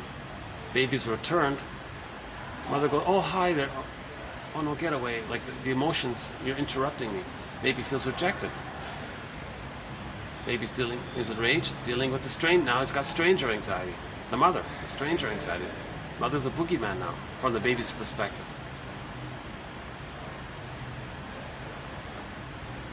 Then he hallucinates a goddess to compensate. thinks that the baby hurt him so much and didn't care. He acts like that outwardly in repetition compulsion, acting like the mother doing to others what his mother did to him. The fantasy that by doing so, the mother will change her ways.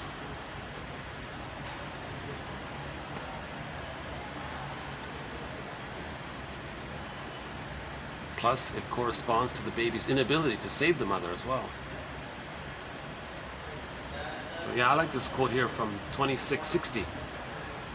Wet nursing in the 18th century France, or anywhere, whatever, as a necessity for the urban artisanal classes. Rousseau's call for a return to breastfeeding, indicating the socialite mother of the upper classes for her, or indicting the 1% for their irresponsibility and lack of maternal feeling. He went on this rant. Dear ladies, you're not being mothers. You're being ice. You're being ice. You're being too cold. You're not acting like a mother. Where's your maternal feeling? Well, how do we stay rich?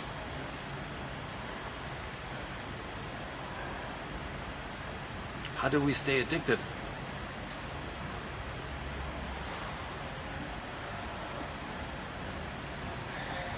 To greed and envy and pillage. How do we stay addicted? If we love our children, they'll be healthy, and I'm okay, you're okay. They won't hurt others. That's so Rousseau's saying. Well, this return to healing, return to homo naturalis. No, we don't go back to the way it was 10,000. Nothing like that. Let's have a balance of preserving the reality that we're all one family, like the songs by the rock band Scorpions. We all live under the same sun, reminding us that we're one. We all live under the same sun because we are one. We're all one. Homo bodoensis. There's only one hominid here. There's only one hominid here. Us, Homo sapiens, being Homo bodoensis 2.0, thinking man's Homo bodoensis, the thinking man's version of ourselves. The conscious recognition that we're one family. But it went skewed because we got confused with all that serotonin. Okay, now we're learning about serotonin. Thanks in part to Loretta Browning, her trilogy of books, Meet Your Happy Chemicals, I, Mammal, and Beyond Cynicism. She explains it very simply, very clearly. Thanks to attachment theory.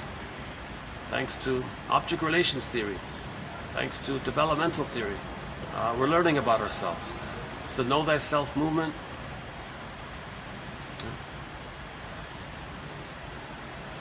Philosophers talked about it in their stories.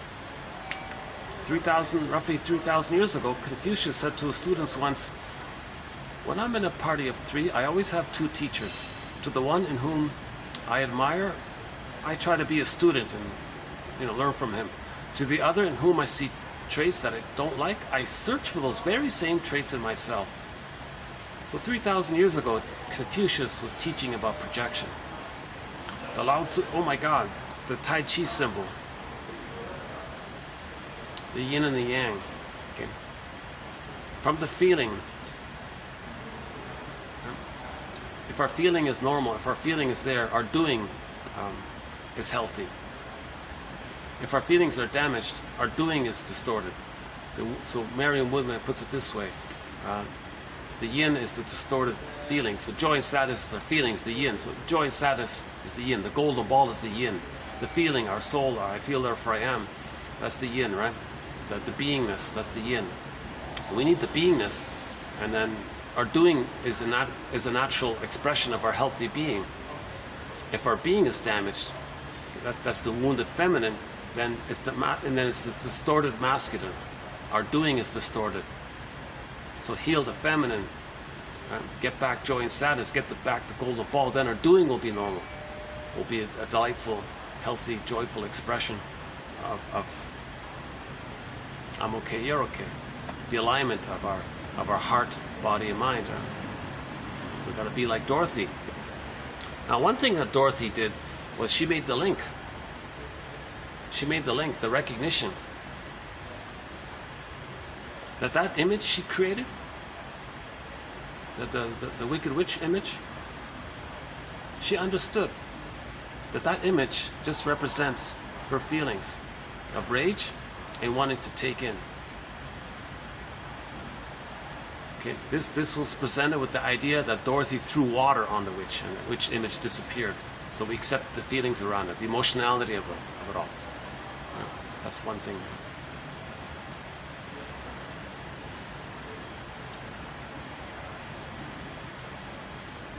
So we heal the inner, our doing is healthy. We ignore the inner, our doing is distorted. We don't make sense. Again, Kristen Wilson, if you're not in your body, you're not making sense. So what? Oh, battery. Okay, I'll cut it. Okay, hold up. Hold on. Oh my goodness, what's happening here? Hang on a sec. It's gonna shut out. Uh-oh. Why is this not cutting up here?